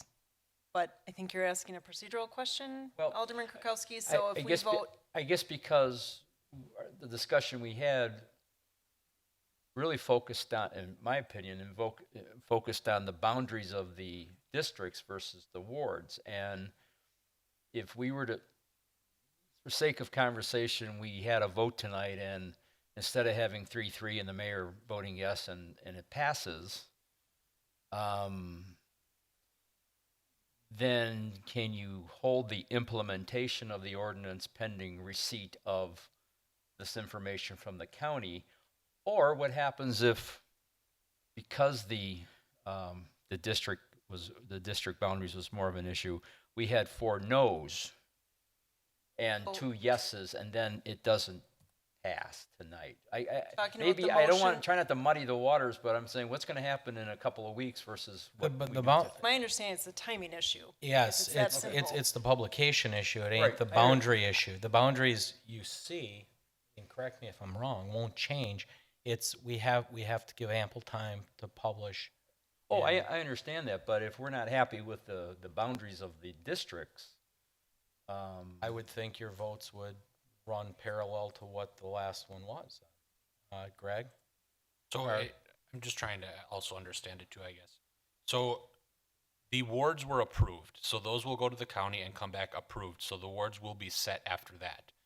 So theoretically, at that meeting, could we not say, well, we could switch Ward 5 to District 1 and swap Ward 2 over to District 2? Unfortunately, that won't work because of the counts, but theoretically you could do that. But the wards are set as is, correct? Correct. And that, I mean, it would be a little bit more involved in that. I mean, correct. So But you'd with be the switching wards being wards. right, you could only do this Yes. with the wards for the district, if that makes sense, but that would negate the population and equity.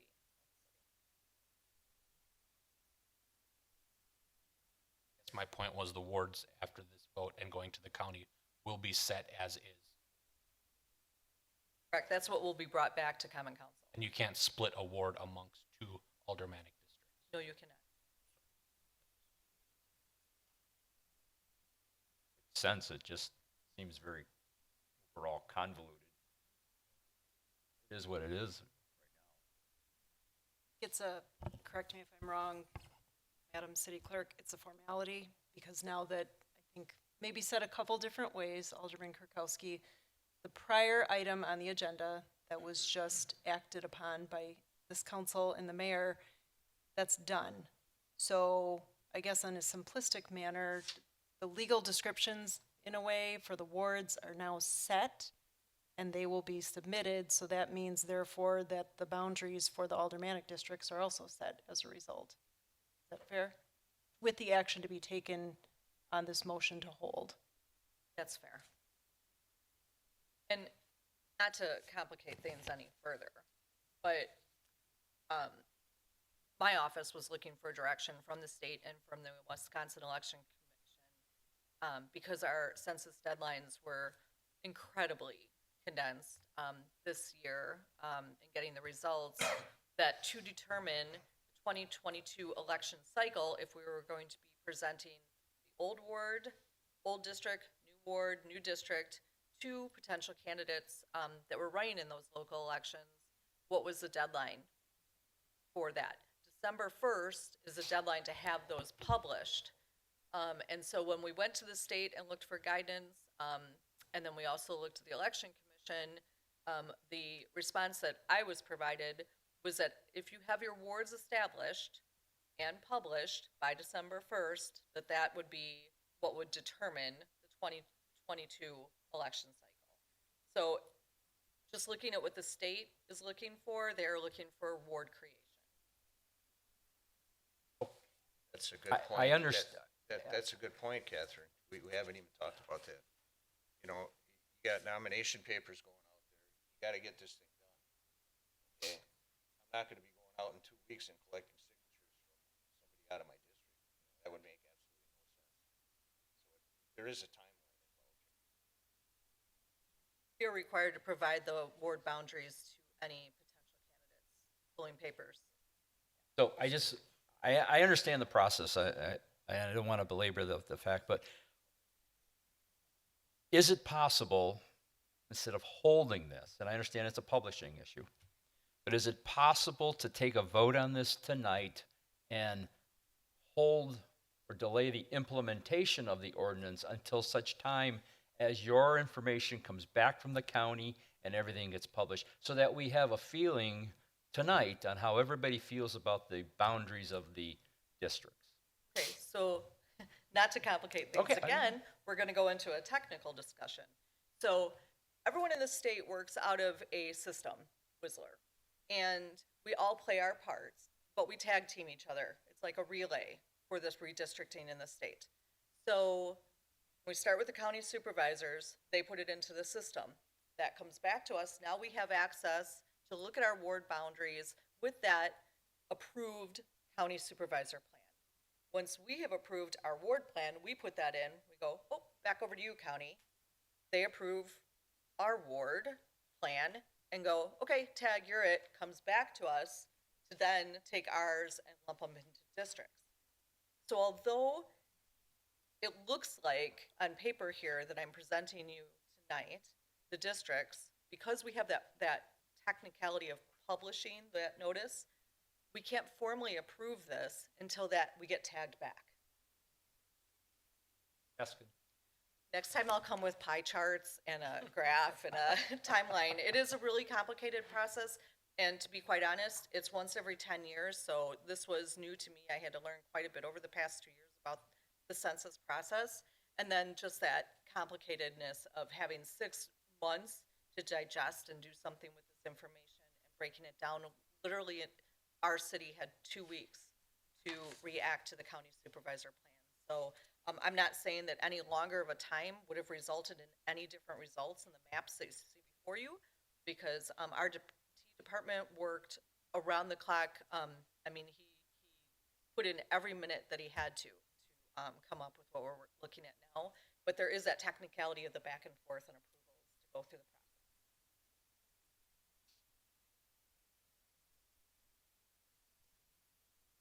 Comments, questions? If none, consideration of motion to hold on 11. Clerk moves to hold ordinance number 3021, an ordinance repealing and recreating section 2.06 of the municipal code to change the boundaries of the aldermanic districts for the city of Oak Creek.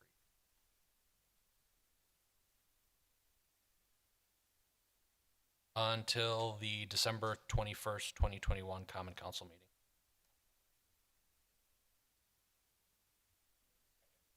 Roll call. Alderman Kirkowski. Aye. Lorik. Aye. Dukenyak. Aye. Toman. Aye. Gale. Aye. Guzekowski. Aye. On to 12, and probably a little lighter discussion, consideration to approve the 2022 regular combined common council meeting dates. Everybody please take a look. And if there's any questions, comments, we discussed this at a prior meeting, and we came up with the given calendar, and if need be, we would plug in a special meeting as needed.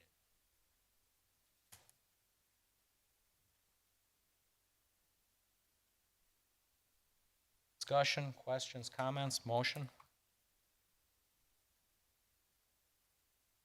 Clerk moves to approve the 2022 regular combined common council meeting dates. Next second. Roll call. Alderman Lorik. Aye. Dukenyak. Aye. Toman. Aye. Gale. Aye. Guzekowski.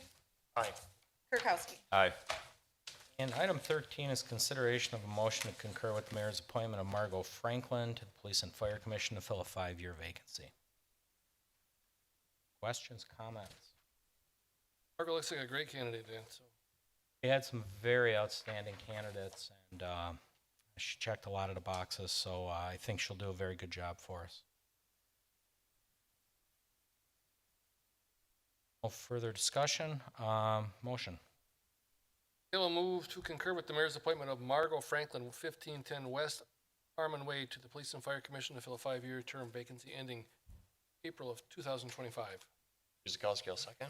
Roll call. Alderman Dukniak. Aye. Toman. Aye. Gale. Aye. Guzekowski. Aye. Kirkowski. Aye. Lorik. Aye. And now on to engineering, and that's consideration of a motion to award the West Roston Avenue street lighting relocation unit price contract to the lowest responsible bidder, Will Surge Electric.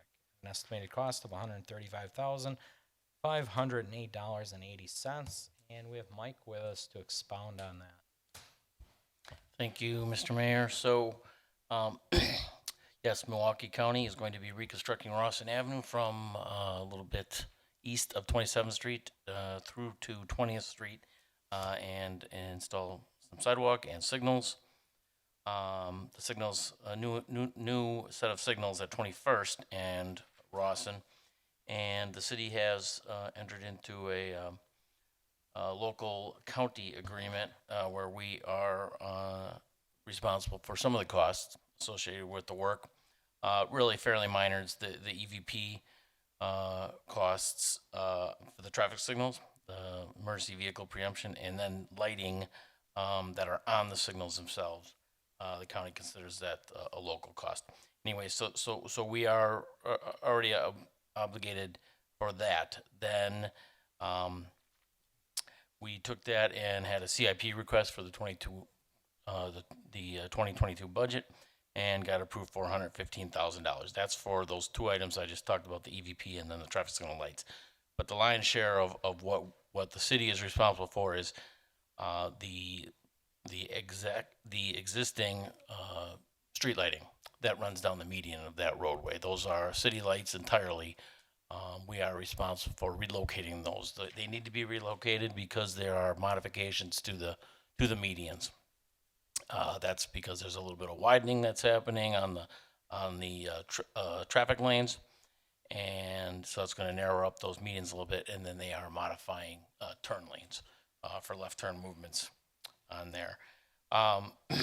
In addition to moving some things around for the traffic signals that are going in.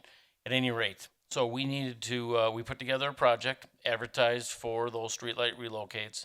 It's kind of a time-sensitive project. We need to get those lights moved before the county starts their work in the spring. We received just 2 bids. You see them here. Pretty big disparity in them. The low bidder is Will Surge Electric at $135,508, and then outdoor lighting, which was just under $200,000. So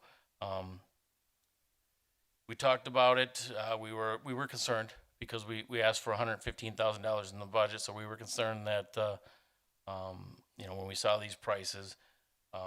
We talked to contractors in the industry. We also talked to the bidders, and they had given us a number of reasons why the pricing is what it is right now, and it has to do with there's some material costs that have increased, and this is related to the state that we're in with higher prices basically across the board. Another factor is that this work needs to happen here in the upcoming winter months, and it's the availability of materials as well. So that all factored into costs. We looked at that because we thought, do we have time to rebid? Does it make sense to rebid?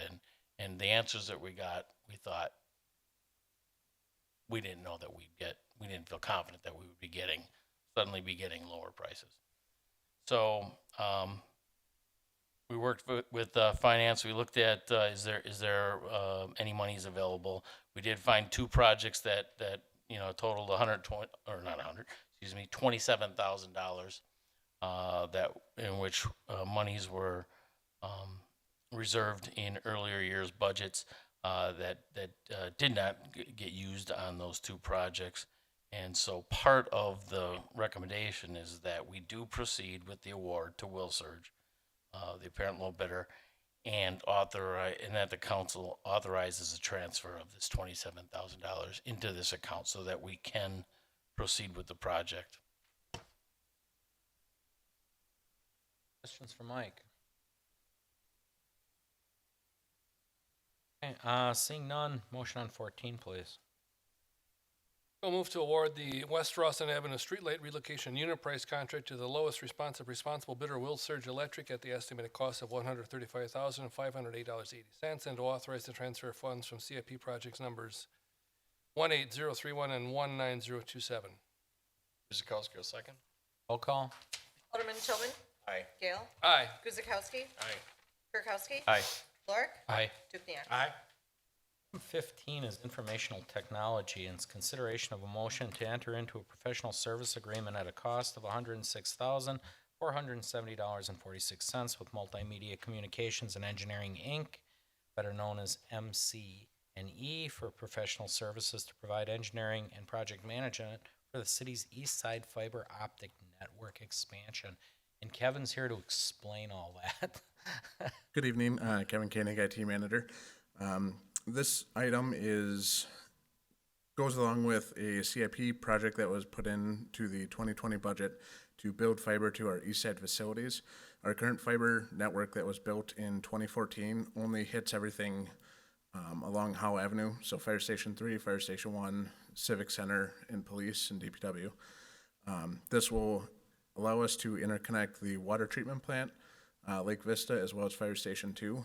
We're also going to build enough capacity in it that we'll be able to support ISPs to get some higher internet speeds on the east side of the city, as well as the school district. And if there's any questions, I'll be happy to answer them. Sign, we're getting services and water. Kevin, remind me, how are we working with the school? So the school district right now is doing a phase 1 project. That's all their north side schools. They decided to go their own route for that because they had to get it done this year to get out of some ISP contracts. They're planning for phase 2 in the next fiscal year. So this is part of the plan that we put in place with them. So it's along Ryan Road. It's going to have enough capacity to service those east side schools. Are they contributing to the? We have the breakdown on what they would have to pay us in return for that utilization, and if they decide not to, we can always get lease costs back from ISP, and it frees up a little more capacity in the conduit for leasing. We plan to do this. Yep, yeah, and then it also, the Lakeside Commons development, we're working with a couple different ISPs because we're going to have a fiber hut right by Lake Vista that they'll be able to utilize that to get back to main runs on Howe Avenue. We have a CIP number in here already, or is this a new contract? It was just approved tonight as part of the 2022 budget. My mistake. Max, do you remember what we pegged for this, for the budget? Yeah, overall cost is about, like 620,000, shared between, the water utility as well as the city. City share pegged with American Rescue Plan. We don't know what the This was built into it. Inclusive of I it. understand that, but what was the, what portion of the 630? This was the amount included for the Oh, so CIP this item. was- this- Yep, this was built into that CIP request. I know you guys don't have the answer to this, but seeing as we're doing this project in 2022, the American Recovery, the bill just got signed, there's a lot of broadband money in there. Will we be able to go back after that money?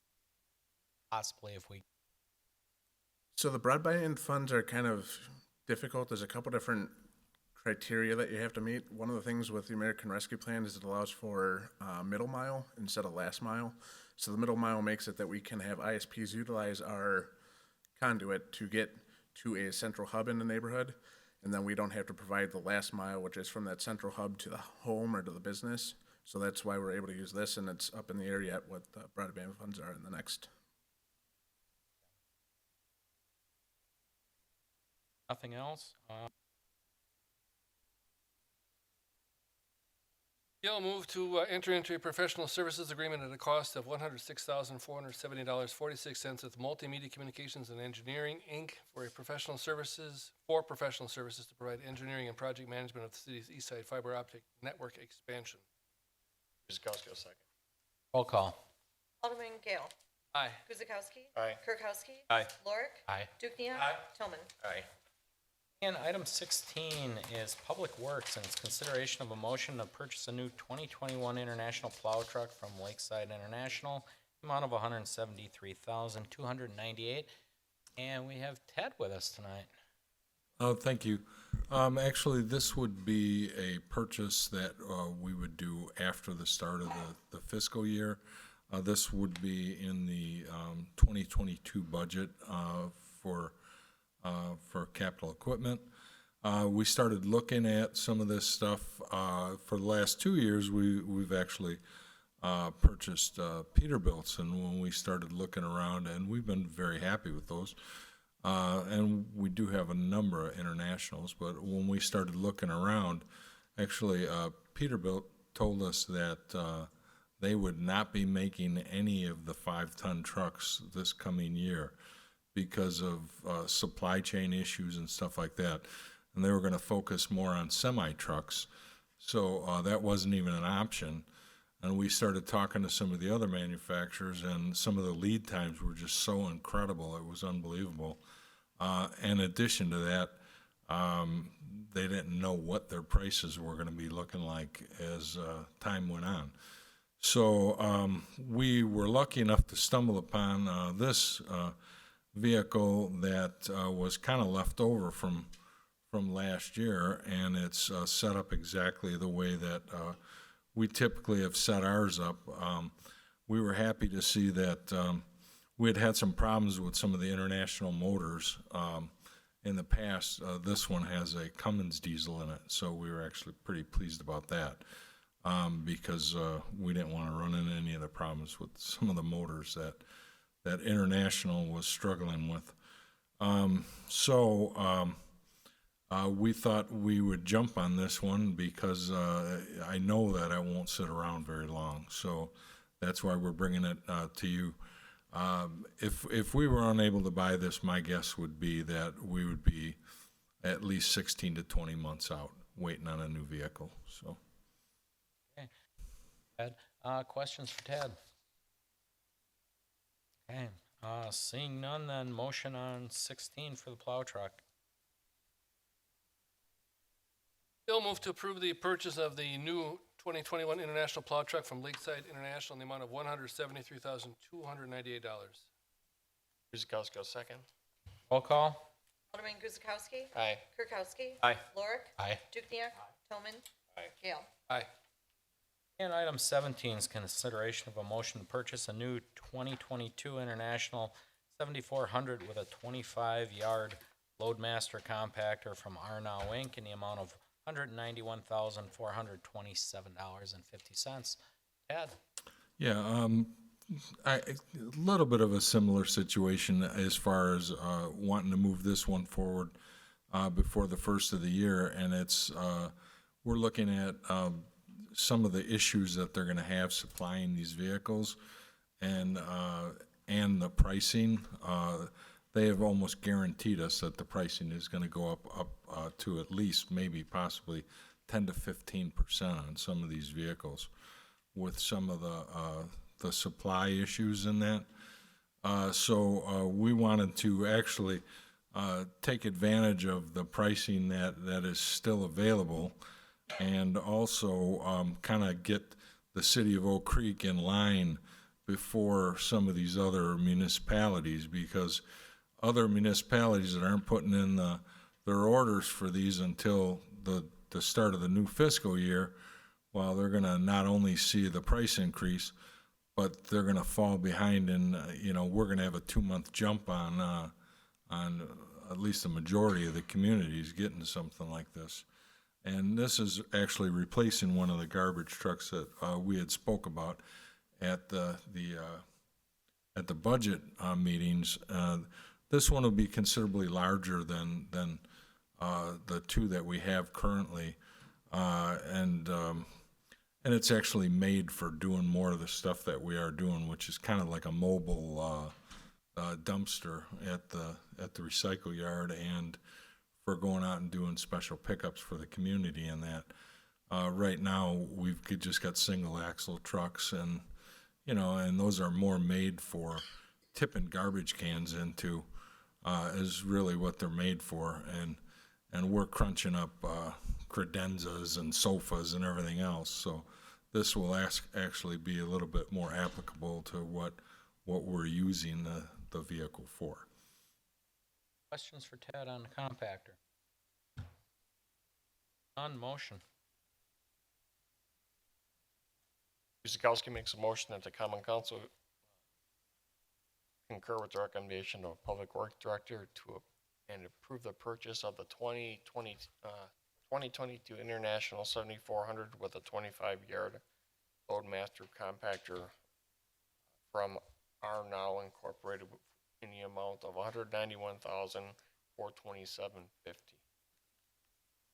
Oracle second. Roll call. Alderman Kirkowski. Aye. Lorik. Aye. Dukenyak. Aye. Tillman. Aye. Gale. Aye. Guzekowski. Aye. Number 18 is also Public Works, and it's consideration of a resolution authorizing the Department of Public Works foreman to file for recycling grants with the Wisconsin Department of Natural Resources. Tad? Yeah, we receive a grant every year from the state, and it's a fairly substantial grant. It's about $90,000, and it helps supplement some of the costs for operating the recycle yard and things like that. Currently, I do all the reporting for the recycle yard grant and put together all the paperwork in that. Well, as you guys know, that I'm retiring soon, and so I've started training one of the foremen where to get all the information to put in for this grant and how to apply for it and that. And it's Kevin Archambault is one of our foremen, and he's actually runs, kind of rides herd on the recycle yard and stuff like that. And so I kind of worked with him for it. And one of the requirements for the state when you do this is that the person has to be listed, and they recommend doing it as a title as opposed to a person's name.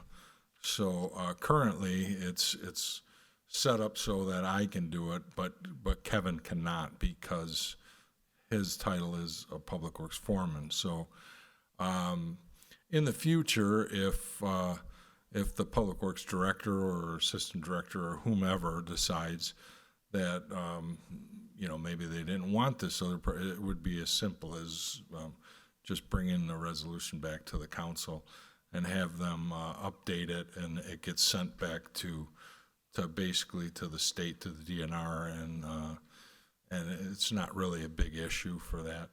But like I'm saying, with a lot of the changes that are coming and this and that, I just wanted to make sure that that somebody was in place that could submit this grant so that the city wouldn't have any problems with submitting it and doing the reporting on it so that they could receive their grant funding. Ted? Questions on recycling? Okay, seeing none, motion. We'll move to approve resolution 12274-11162 and authorizing the Department of Public Works foreman to file for recycling plans with the Wisconsin Department of Natural Resources. Guzekowski will second. Roll call. Alderman Lorik. Aye. Dukenyak. Aye. Tillman. Aye. Gale. Aye. Guzekowski. Aye. Kirkowski. Aye. Thank you. And before Ted sits down, I'd like to recognize this is Ted's last meeting. You have an impending retirement, so this is the last time you're going to grace us at the podium, at least as a superintendent. So, Yep. Ted, I want to thank you for all your hard work, dedication, long nights, and the planning that went into running that department for as long as you did. Really, really appreciate it. You're going to have some accolades, and I know there's some get-togethers for you. You've been a joy to work with, and I wish you a very long and happy retirement. And Councilman, if you'd like to say anything, floor is open. Oh, Ted, just congratulations. Can't get my hands around how much is involved in taking care of public works of a community of our size. And again, there's always some complaints from residents about something, but for the most part, Ted, I mean, you've done a great job with providing the services to the residents of our community. You've done it well, so thank you very much for that service, and go on out, brother, and enjoy retirement. I appreciate that. I appreciate the kind words, and you'll be in good hands. There's some good people working down there, and I'm sure that they'll move everything forward just the way that we're doing it now. So. And I want to thank you for that succession too, because a lot of it comes from the leadership and passing down what you know, so the next person's prepared. And our DPWs, I feel second to none when it comes to services. So it's a reflection of everybody down there and your leadership. Again, thanks. You're very kind. I just want to say thank you, Ted. I want to say thank you. I've seen this job that you've held now. How many years have you had this? This is going on 8. I'm about 7 and a half. I've seen the job evolve and some of the skills that it takes from previous directors. So I know some of the things have been a challenge to you, but you've done a great job. And every time I've rung you up on the phone, I've gotten a call back right away. I've gotten some great services in the department. So happy retirement and healthy. Oh, thank you. Good luck to you. Thanks. Thank you. Okay. Thank you, Ted. That'll get us to item 19, community development. Item 19 is a resolution making certain findings and approving the project plan for the number 1 for tax increment financing district 7. Andrew, you're gonna give us the rundown because we have multiples. I will, and We'll take them single. I know none of this is surprising to the council. We've been really strategizing around. I'm good. Really strategizing around this for many, many months, and we're very, very happy to get to the point that we are, and with the Common Council and tomorrow the Joint Review Board. We have given extensive presentations regarding our tax increment financing districts at the Common Council in our annual review. This is all within the last few meetings. A very extensive TID Joint Review Board initial meeting where we've laid out this presentation in many, many slides. It looks like if we're starting at 25, it looks like there were 24 other slides before this one. So, and then again at Plan Commission. So if anybody in the public is interested to go see some more detailed presentation of what we're doing with this TID strategy and these 5 TID amendments, feel free to do so. But we are going to go over just the heart of the amendments here, not necessarily the status of our existing tax increment districts. Like I said, very excited.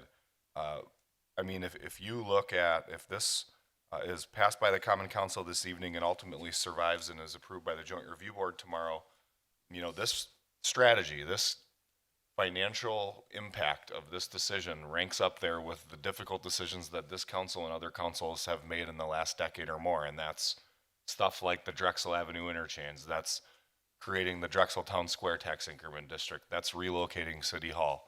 Because in the end, yeah, we're taking care of some really cool projects along the way, but the end of this is capitalizing up to $21 million to continue with the aspirational development goals that we have with our lakefront. And we'll tell you how we're going to get there, and we'll go from a little more general to specific. So just first off, the summary of the TID proposals before you on the first slide here. Really, we're accomplishing kind of 4 goals here. We're really updating current and past project costs in various in a number of these TIDs. A good example of this is Amazon. TID 16 is a very new district. It's our newest district. There were unknowns when we created that tax increment project plan. We actually had 2 different options. One was a large user site and one was a multiple user site for that district. So just as an example of updating current and past project costs, really taking inventory of what we know to be true Several of these amendments take care of that, and the Amazon's a great example. We know what all of the infrastructure to land to land Amazon costs. We know that there's not a ton of developable property remaining in that district, so there's a clearer picture, and we put that clearer picture, we put pen to paper on that clearer picture. Number two, crux of this thing, identify and capture excess increment from overachieving TIDs. Max put together long-term cash flow analytics for each of our tax increment financing districts when he began here with the city, on which we were able to really formulate this strategy and get to the point of implementing it. Max, many kudos to you. Max is really the architect for this TID donation strategy and the very, very positive, impactful things that it allows us to do on our lakefront moving forward. Three, we're leaving additional project plan capacity for those districts that are early on or middle of life to be able to react to opportunities as they present themselves. So we have budgets and estimates on things that we may do in some of these districts if they present themselves in the future. And number four, yes, while we are employing a TID donation strategy, again, capitalizing up to $21 million from these overachieving districts to the lakefront for those environmental remediation and redevelopment and public amenity goals that we have for the lake. Not a single action we take this evening projects or requires any one of these tax increment districts to go to full term. So while we're capitalizing, we're taking care of projects, capitalizing the environmental work to be done on the lakefront, that's not requiring any of these districts to stay open full term. We envision some of them closing 1 to 2 years early, or maybe even 8 to 10 years early. We don't want to commit to that because we don't know how things may change in the future, what strategies we may develop, but these amendments by themselves do not create districts going out to full term necessarily.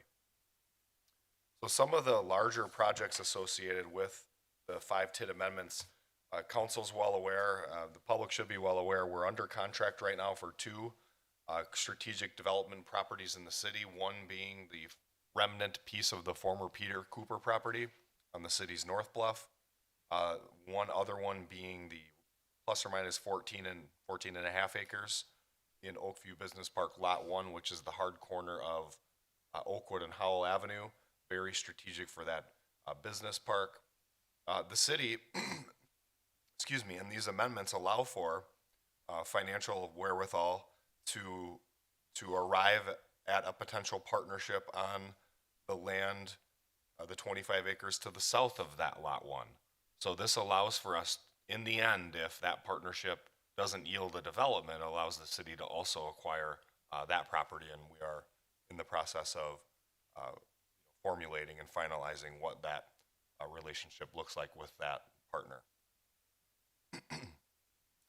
Number 2, in TID 7, Apple Creek subdivision, we are bumping up against our expenditure period in that district. Our expenditure period ends April, I think it's 14th or 15th of 2022. We're projecting to have excess increment above and beyond, even taking care of the Drexel Avenue interchange and the 27th Street improvement debt that we talked about earlier during the budget. And we wanted to capitalize on the excess increment and strike while the iron was hot and repave that Apple Creek subdivision, the roads within, and as well as add a park amenity at the city's water tower site in that area. So instead of you and me and the general taxpayers of the city paying to repave Apple Creek in, say, 4 or 5 years, when the district can no longer do that, we're taking advantage of the remaining time where we can make expenditures in that district. I think is strategic. Third, and probably most importantly, handle the continued environmental cleanup and redevelopment and park development at the lakefront, which is the city's TID 13. The Peter Cooper property comes at a great price, also with a great liability, but also with a great opportunity for a 46-acre parcel on Lake Michigan waterfront think the comment was made earlier, there's not a lot of land being made and created every day on Lake Michigan or any real natural asset or anywhere. So you see that the city is strategically looking at land acquisition to produce the highest and best use on those properties, and we will be patient in doing so to make sure that that's the highest and best use for those properties. We also have a bluff. We own 23 acres that serves as the north bluff that's directly adjacent to the Peter Cooper site we're under contract for. That has some issues. We know that lake levels have risen steadily over the last several years. I think there's some receding going on now, but we have environmental land there that needs to be protected from going into Lake Michigan, and we're committed as the only entity probably with the wherewithal to do that in partnership with federal and state grants and support and things we can do to leverage our investment. But we are best positioned to handle that ethical and legal obligation that we have there. So if we just go into, again, this is just because the bulk of the tax increment and district amendments don't add to the overall cost of the original project plans. The proposed improvements and costs that we have out of the lakefront certainly do for the aforementioned environmental and remediation and redevelopment and public park amenity development that we would like to see there. You can see $117.4 million of overall project costs. I believe that was less than $50 million in the original project plan. So you can see we're making a grand investment in the lake, and we have to find a way to pay for these costs. And that is the crucible of the donation strategy here. Again, just to get into very quickly the specifics of each of these amendments now as they are listed one by one on the agenda. In TID 7 in the 27th Street corridor, we're adding $950,000 in new capital improvements located within 1/2 mile of the district boundary.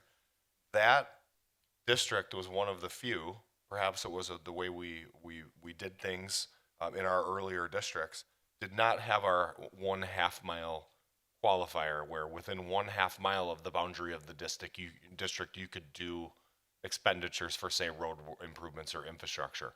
We didn't have that, so we're adding that language in, denoting the costs of the repaving and the park project, but not increasing the overall previously authorized level of spending in that district. Today at Oakview Business Park, kind of mentioned that, the land acquisition strategy, providing some additional development incentives if the opportunity needed, but really that's the Lot 1 and the partnership on the farmstead to the south. And this district then has a budget to donate up to $6.8 million to the lakefront. TID 10 Master Lock, again, no increase in previously authorized levels of total district expenditures. This has the ability to donate up to $3.6 million to TID 13. What's really unique about Master Lock is we have roughly $1.1 million already accrued in that district with nowhere to go. And what we are doing and projecting and recommending is with that 1.1 million, we'll do a one-time sweep to the lakefront, TID 13, and that is what we will use to capitalize the acquisition of the 46-acre parcel to the north the city is currently under contract with. So no debt will be incurred for that land acquisition, which is cool and important to note. Really, TID 13, talked a lot about that, increasing the overall cost significantly. And this is obviously a focal point when we were figuring out how to handle the bluff, how to handle the remediation work, how to really create the coolest public asset we possibly could for generations to come on the lakefront. We didn't know how we were going to do that. And that was really how we went to the drawing board and came up with this amendment strategy and this donation strategy. So we talked a lot about the cost involved in the lakefront. And then also the TID 16 Amazon. You know, TID 16 when we created the project plan for TID 16, we had, as I mentioned earlier, two different strategies, a large user site and a multiple user site. And, you know, probably not coincidentally, but very shortly after, when we realized we could actually get the Amazon deal done, we knew that that was a huge tax base density for the city and a large employer for the city. With that assessed value coming in at $172 million, we are very quickly able to pay back the investment that Amazon made, that their landlord made in infrastructure. So we didn't take out any debt for that deal. The landlord paid for what will be in the end $20.8 million of expenditures. We will quickly be able to pay that back with the tax revenue based on a $172 million assessed value annually. We're able to quickly pay that back and then have excess increment in a few short years to donate up to $12 million of increment from TID 16 to the lakefront. This is really the golden goose. And for folks who don't think that, you know, these large corporations coming in, or really small or large, don't pay their taxes because it's in a tax increment district, this should be Exhibit A for any post or any discussion we have about them not paying their taxes, because they certainly do. Amazon's our largest taxpayer, largest employer by far, and Amazon, the presence in our community, the investment made, is allowing us, not single-handedly, because some of these other districts are definitely helping out, is really an important vessel to achieve those things on the lakefront that we know and we will vision out in the next year. So after your deliberation and hopeful ratification of these various amendments this evening, tomorrow we go to the Joint Review Board again. I don't think they're going to want to hear us talk for an hour and a half tomorrow. Maybe Ken, you can correct me if I'm wrong, but I think it'll be a pretty brief chat. This is the entity comprised of all of the stakeholder taxing jurisdictions. So you have the city, the county, the school district, the technical college, all represented there.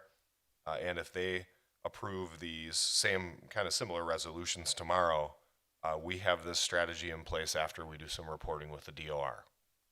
So what I started earlier, you know, this is really a momentous opportunity.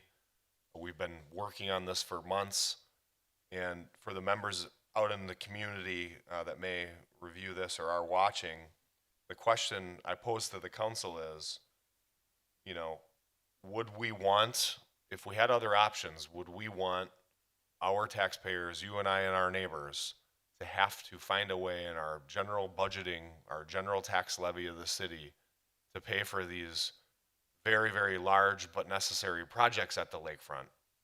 Or do we want to parlay the success of these open tax increment districts and all of the investment from the private development community and really funnel those monies to the lakefront for a period of time so we can take that burden off of our general taxpayers? I think most times we would say yes to that. And that's really what we're talking about here.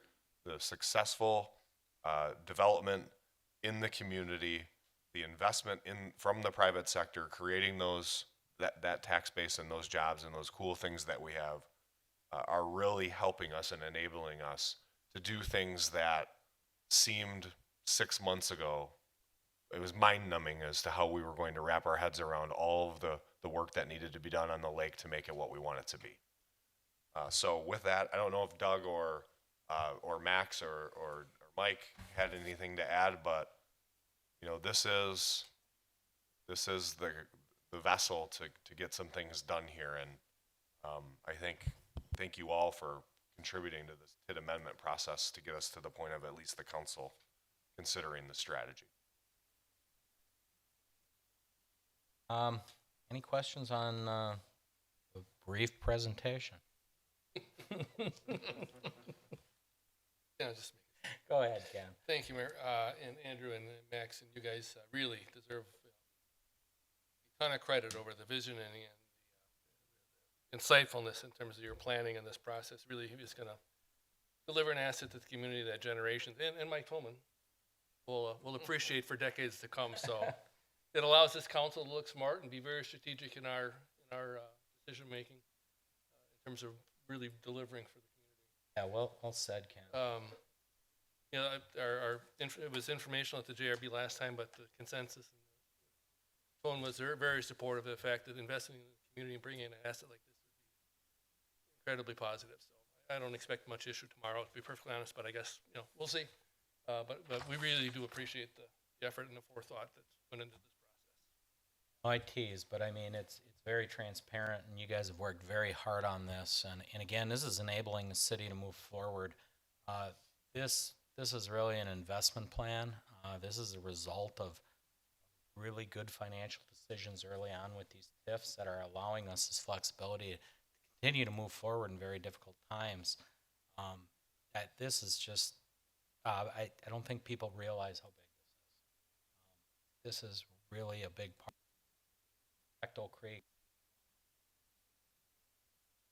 Yeah, kudos to city staff for all the hard work.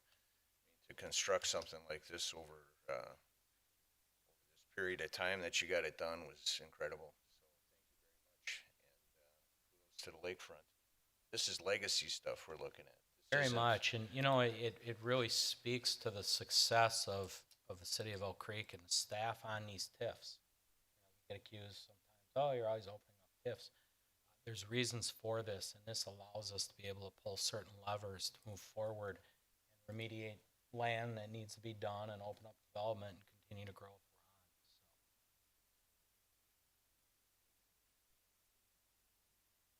if we're on. Steve.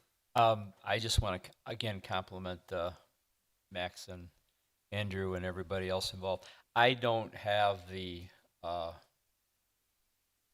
we say, the experience or the mindset to come up with a game. I'll use the term game plan like this because it just, you know, there's a lot of paper here to read, and when you read it slowly, surprisingly, you can understand it. And I appreciate that because I said I would never come up with something like this, but just to be able to have that mindset to look at something like this and to help one TID help another, stuff like that, it's remarkable. So thanks a lot. Comments? I just had one, Mayor. Go ahead. And that, I mean, well, this can be viewed as money going out the door. This is really an investment plan. And in addition to getting all the things that we talked about, what may not be as apparent is that this gives this council incredible options in the future with some of the major strategic assets that we have at the Oakview Business Park and along the lakefront. So in the out years of this, you or future councils will be able to say that, yeah, we can do the things that we're doing today because they made these decisions 3, 4, or 5 years ago.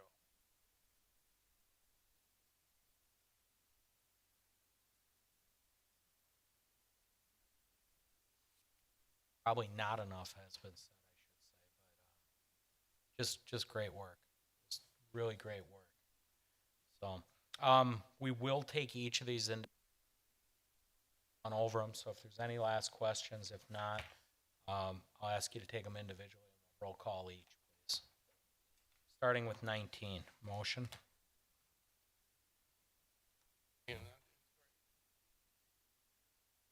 Again, we'll move to approve resolution 12275-111621, a resolution making certain findings and approving the project plan amendment number 1 for tax incremental financing district number 7. Guzekowski will second. Roll call. Alderman Dukenyak. Aye. Tillman. Aye. Gale. Aye. Guzekowski. Aye. Kirkowski. Aye. Lorick. Aye. Item 20, please. We'll move to approve resolution 12276-0-11161, a resolution making certain findings and approving the project plan number 1 for tax increment finance district number 8. Guzekowski will second. Roll call. Alderman Tillman. Aye. Gale. Aye. Guzekowski. Aye. Kirkowski. Aye. Lorick. Aye. Dukenyak. Item 21, please. Thank you, Mayor. Gail moves to approve resolution number 12277-111-621, a resolution making certain findings and approving the project plan amendment number 1 for tax incremental finance district number 10. Guzekowski will second. Roll call. Alderman Gale. Aye. Guzekowski. Aye. Kirkowski. Aye. Lorik. Aye. Dukenyak. Toman. Aye. Item 22. The moves to approve resolution number 12278-111-621, a resolution making certain findings and approving the project plan amendment number 1 for tax incremental financing district number 13. Guzekowski will second. Roll call. Alderman Guzekowski. Aye. Kirkowski. Aye. Lorik. Aye. Dukenyak. Toman. Aye. Gale. Aye. Finally, PL moves to approve resolution 12279-111621, a resolution making certain findings and approving the project plan amendment number 1 for tax incremental financing district number 16. Guzekowski will second. Roll call. Alderman Kirkowski. Aye. Lorik. Aye. Dukenyak. Toman. Aye. Gale. Aye. Guzekowski. Aye. Thank you, gentlemen. Appreciate that. Item 14.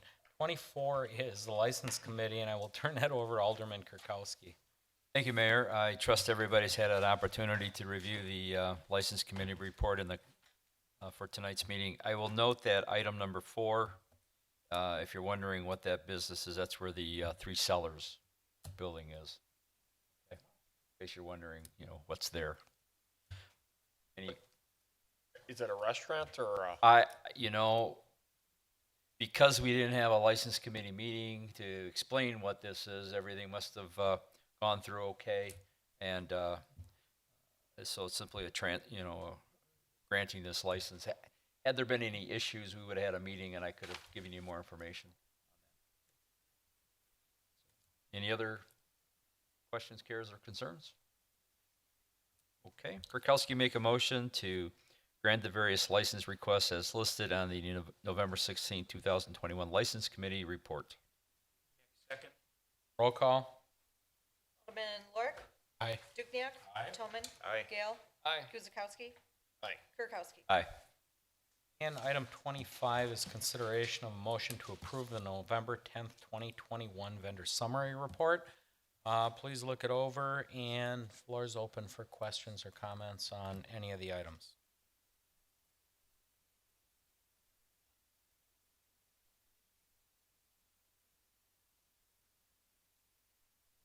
Any? David, did we actually get some squad cars that were paying for something? Got to be on That's the- okay. Okay.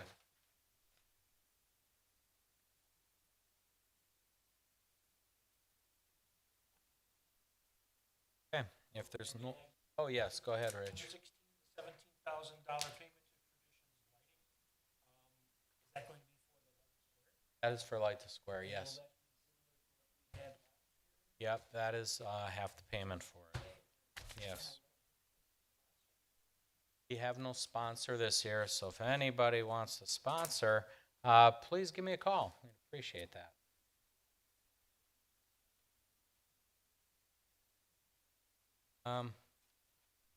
And when you guys are satisfied, there's no more questions, motion, please. I will move to approve the November 10, 2021 vendor summary report in the total amount of $637,427.30. Guzekowski will second. Roll call. Alderman Dukenyak. Aye. Toman. Aye. Gale. Aye. Guzekowski. Aye. Kirkowski. Aye. Lorik. Aye. And just a couple announcements before we adjourn. Hunting season's upon us. For those of you that are venturing out into the woods, please have a safe and successful hunt. Our turkey trek is also taking place on Thanksgiving morning right here at Emerald Preserve, 8 to 9 a.m. If you could please bring a perishable food item to be delivered to the food pantry. For those less fortunate, it is greatly appreciated. It is a growing event. And thank you, Leslie, for all the work getting the word out there. And Chris, you going to deliver again? Yes, sir. Appreciate that. And last but not least, Light Square is December 1st at 5:30. So once again, the square will be lit up to celebrate the holiday season. So that is it. Any other comments, announcements? Seeing none, adjournment then. Kirkowski make a motion to adjourn. Oracle second. Roll call. Alderman Toman. Aye. Gale. Aye. Guzekowski. Aye. Kirkowski. Aye. Lorik. Aye. Great. Dukenyak, sorry. Great, thank you all, and have a great Thanksgiving holiday.